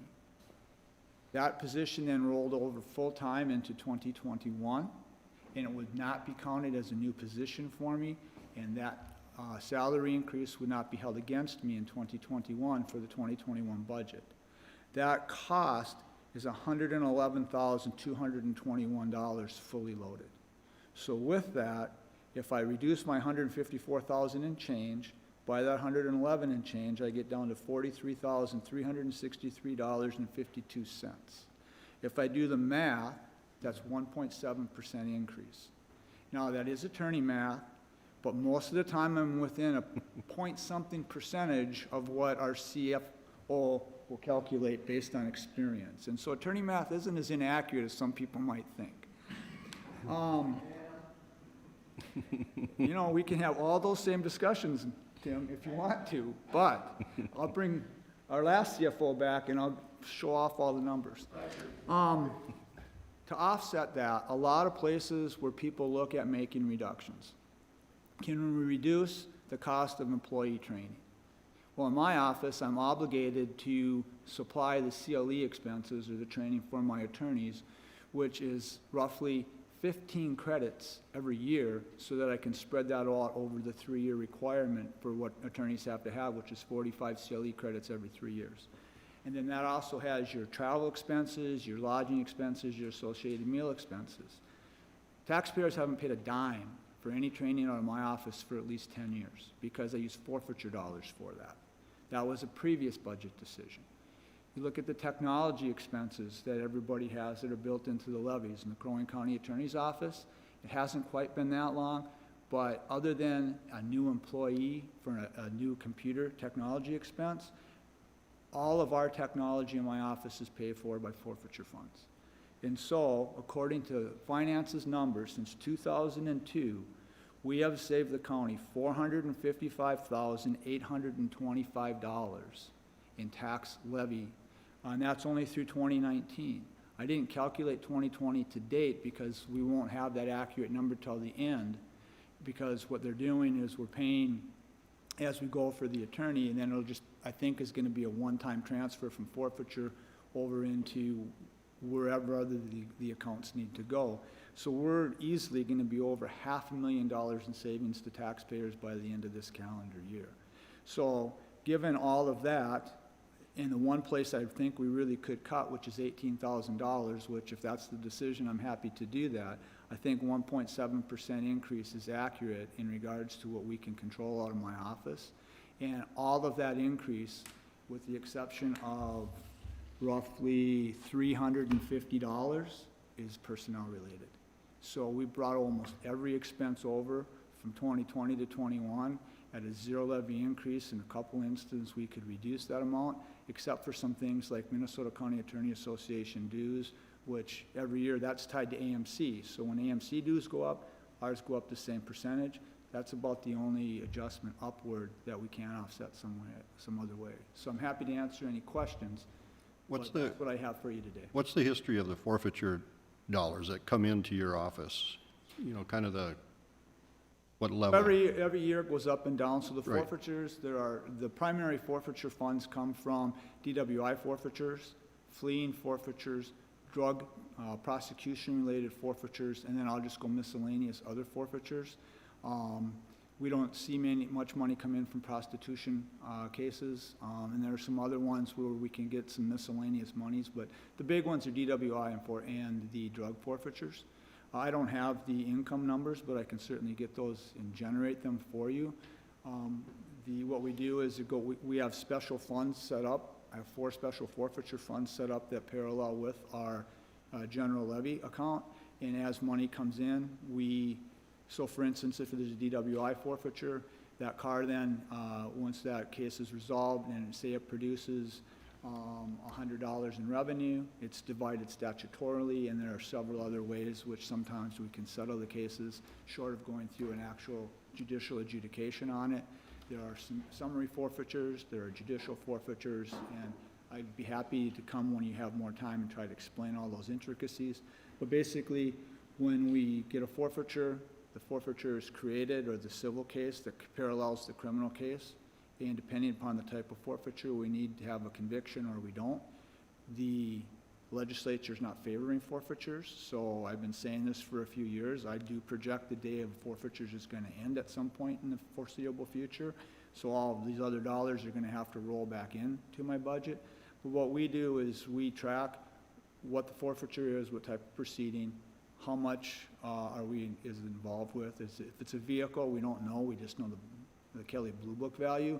If it's cash, we know how much cash is there. And then when that forfeiture is concluded, we send a distribution memo to the law enforcement agency that's involved, whether it be the sheriff's department, Brainerd PD, or whoever it would be, and because it sits in their bank account, if you will. And then that's distributed to wherever it needs to go. We don't have the accounts in our office. Central administration takes care of that. They manage all of that for us, so the money goes to them, they deposit it.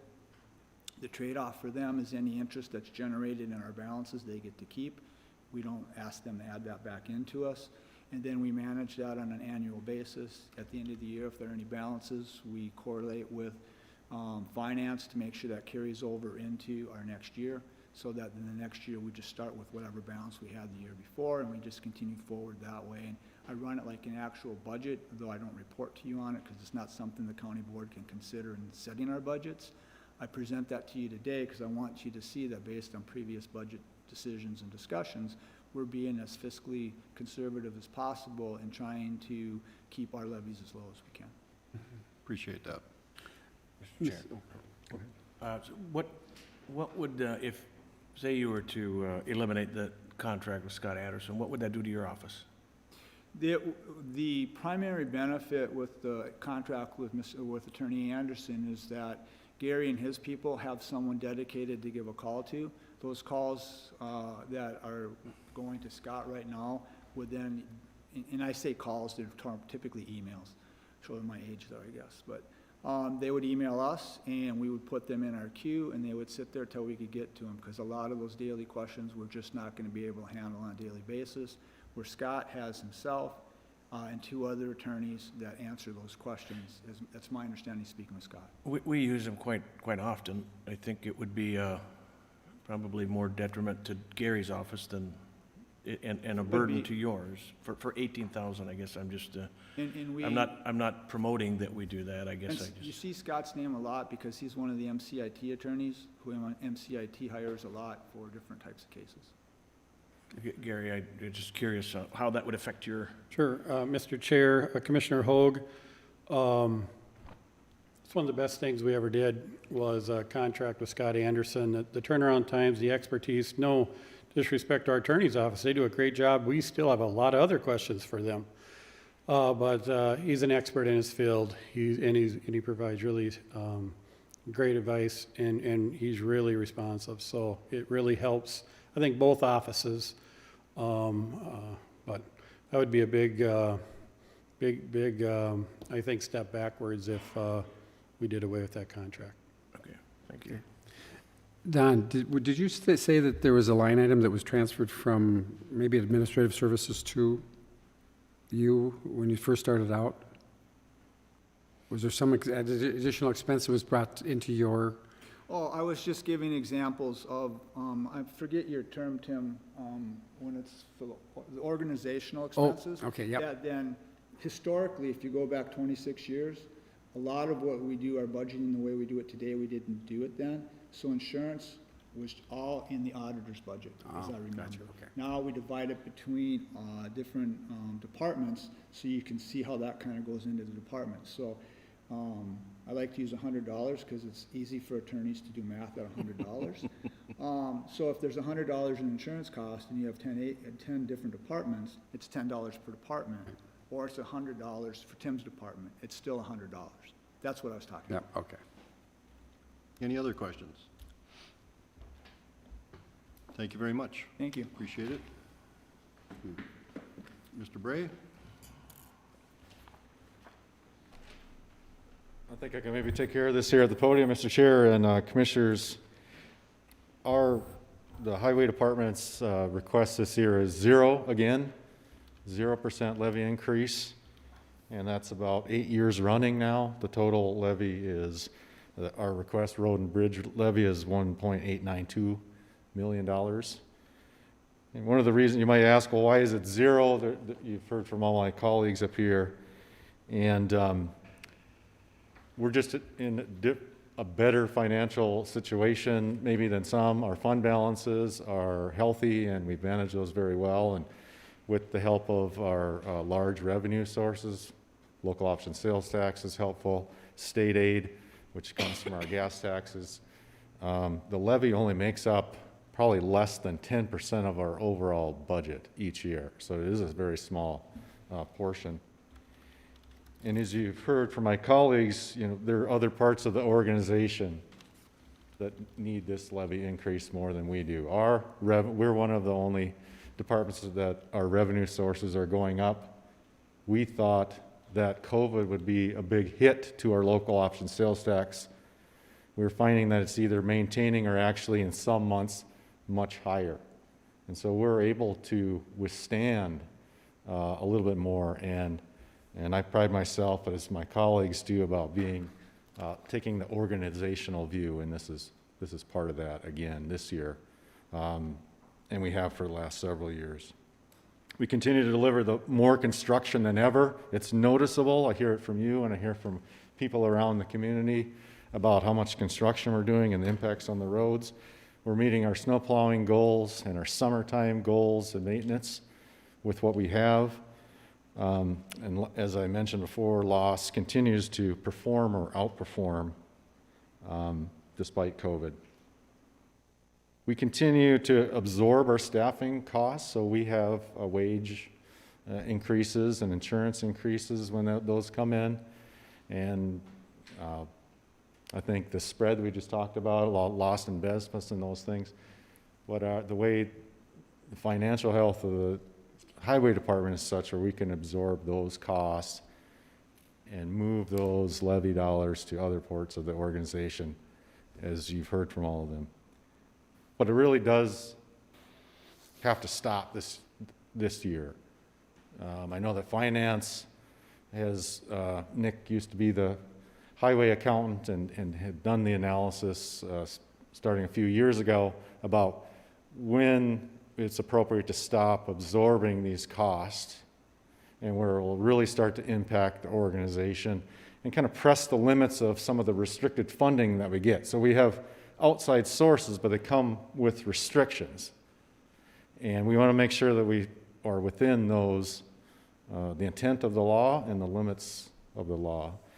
And through that analysis, I believe, well, I know it's 2022 is the year where we really will be looking for a levy increase to make sure that we're following the intent of the rules from the money that's coming in from outside sources. And so this year we're happy to present zero so the rest of the organization can continue to meet their needs and their customer expectations. And next year I'll be standing at the podium probably asking for a levy increase. I'm happy to answer any questions. Any questions? No questions, Tim. Thank you very much. Capital projects, I see that we have no increase there. Anything on that, Tim?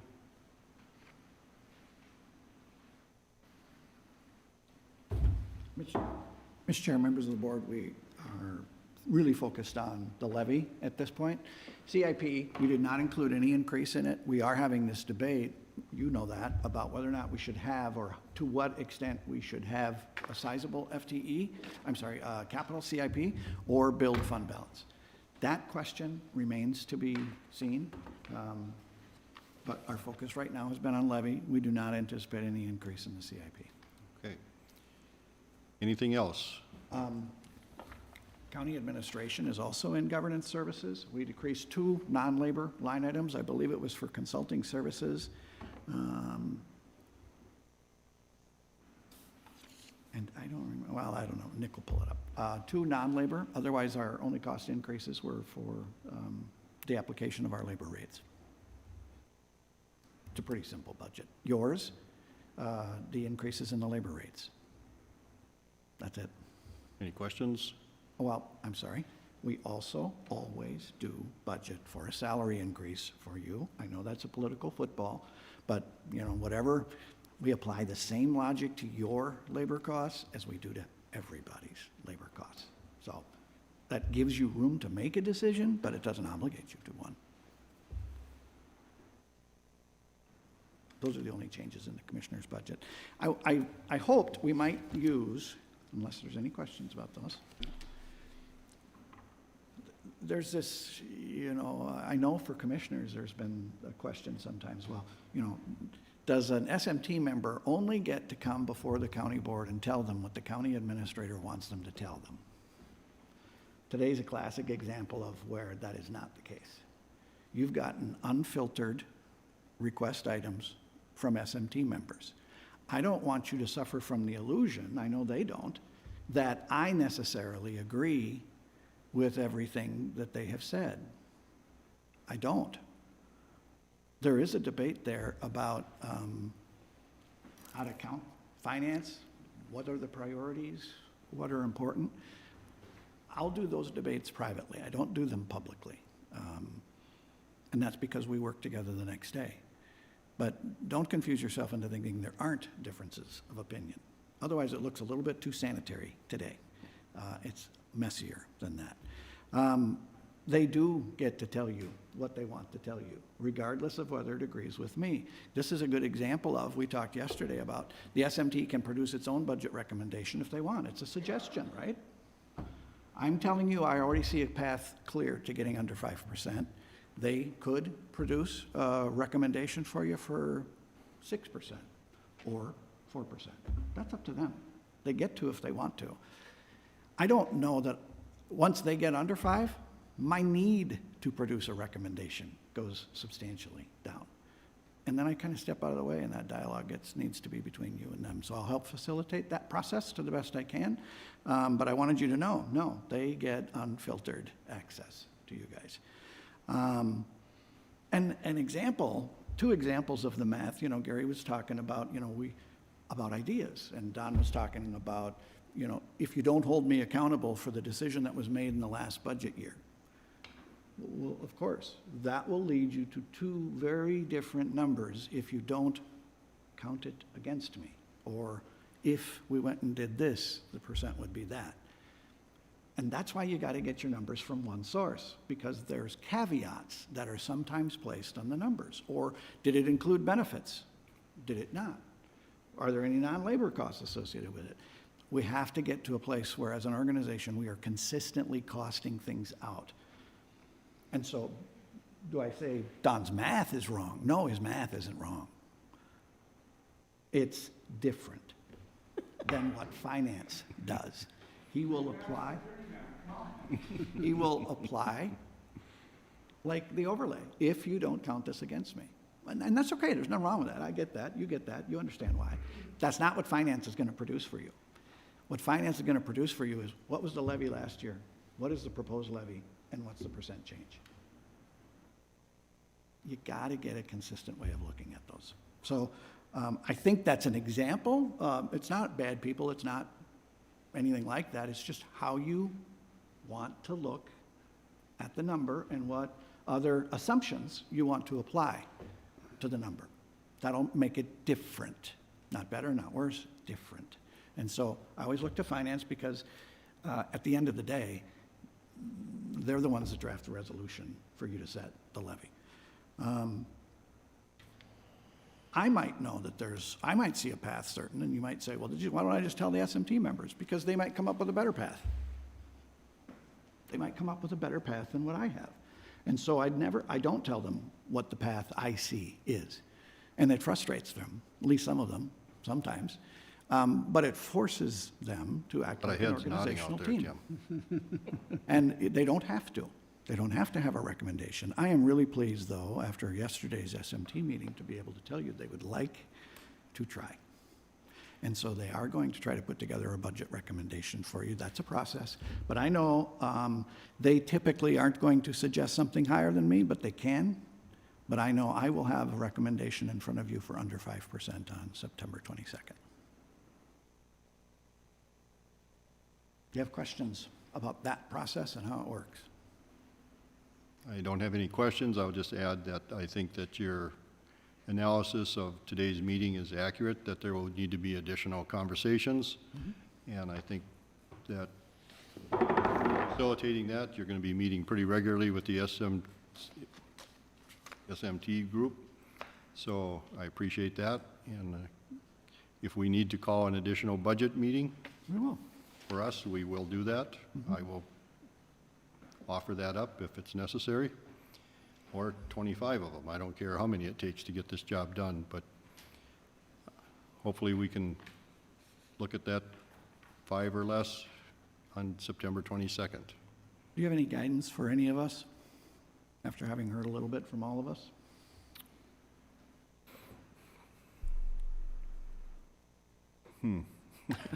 Okay, you can think about it, email me, call me, whatever.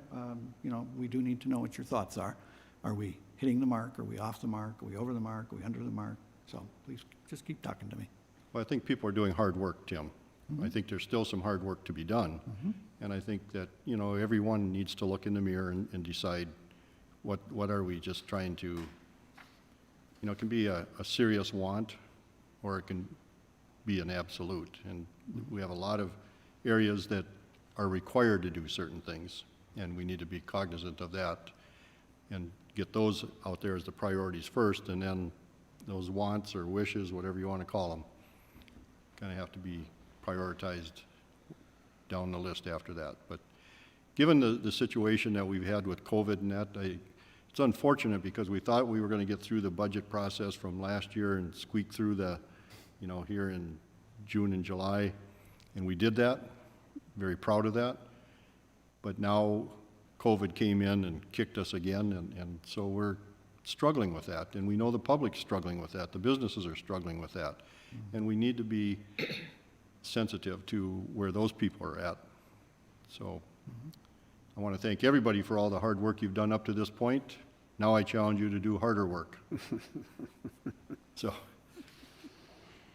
Kara, you have something additional? You want to object to my statement? No? Oh, gosh, no. I have an answer to Commissioner Hoag's question about the H1N1 supplies. This will avoid an additional email.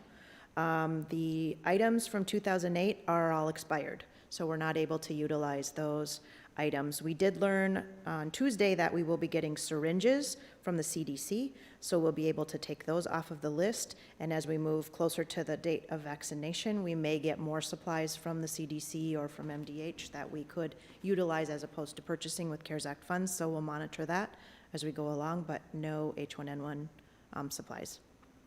So quick question, follow-up, Kara. So do all these have an expiration date on these items that we'll be receiving?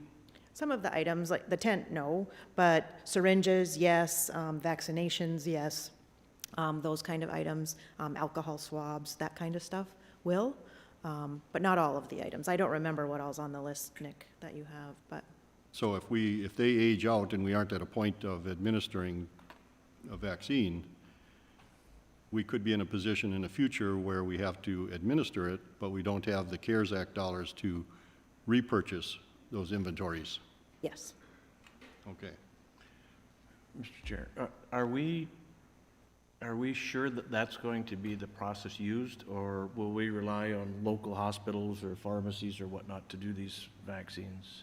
We are not sure of the process that we are going to be using, but we would like to be in a position where we could offer the vaccine in a mass dispensing way. We train for that and we plan for that, and so we're able to offer that with our community partners. So we pull in other folks to help us do that, and we can hit a bigger number. That doesn't sound appropriate, but we can vaccinate a larger number at one time through a mass vax clinic rather than having people potentially go to their primary care providers. Certainly they can still do that, but we can do a bigger group faster. Okay. I think one of the biggest things with this is that we're utilizing federal funds to pay for these pieces of equipment and everything else that comes with this. Whereas if we wait and it comes next spring, we don't have the federal dollars, it becomes levy dollars that we have to spend to do the same process.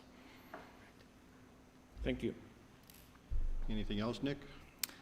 Related to budget, you also have in front of you the appropriations that we have received.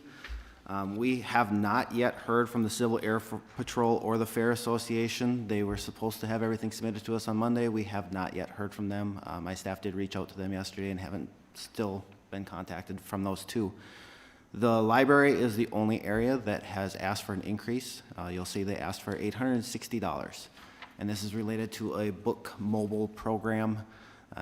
But keep in mind, any increase that we give to the library does drive our minimum need or effort for next year. So if we give them additional $860 next, or in 2022, we will have to give them a minimum of $509,987. It is a small increase. It's up to you if you want to move forward with that. Right now, we have everything programmed in the budget at no increase.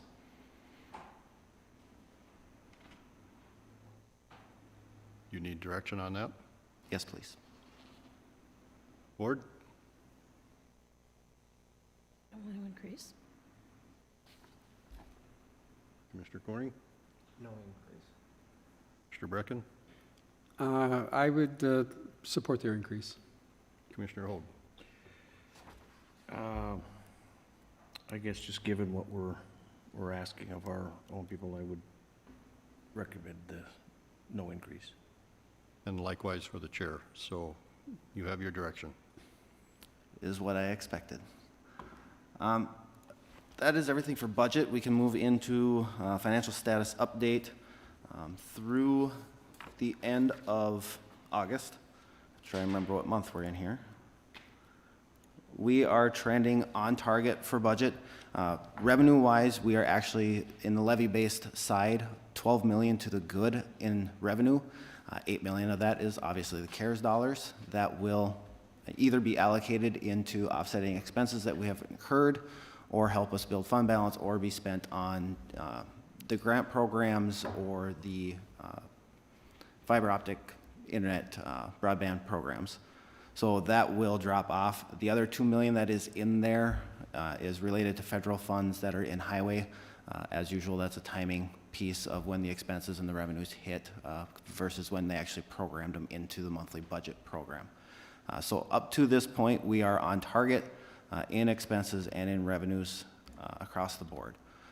For cash flow, we are in a better position at the end of August than we were last year. There's still some concern of how everything will play out for cash position for the spring. We do have a $4.1 million CD that is maturing at the end of this month. We're looking at what our options are of whether we push that back into a CD and tie it up long-term, or if we need to move that into a cash position so that we have everything we need for next April.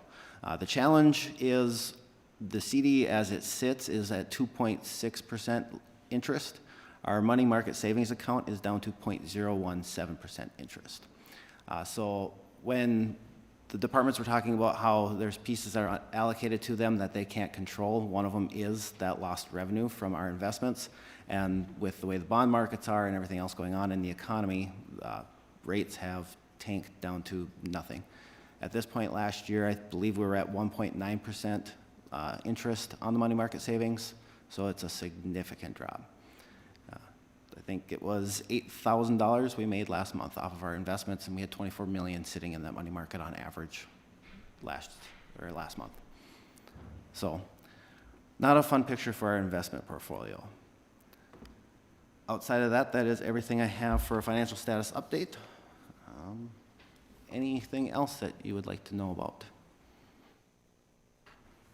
Commissioners, anything? I think we're good, Nick, at this point. All right. Thank you. We'll look forward to one number from now on. I wouldn't hold my breath for that, because I do think people do their own math, but just trying to make the point of why are they different? All right. Thank you, everyone.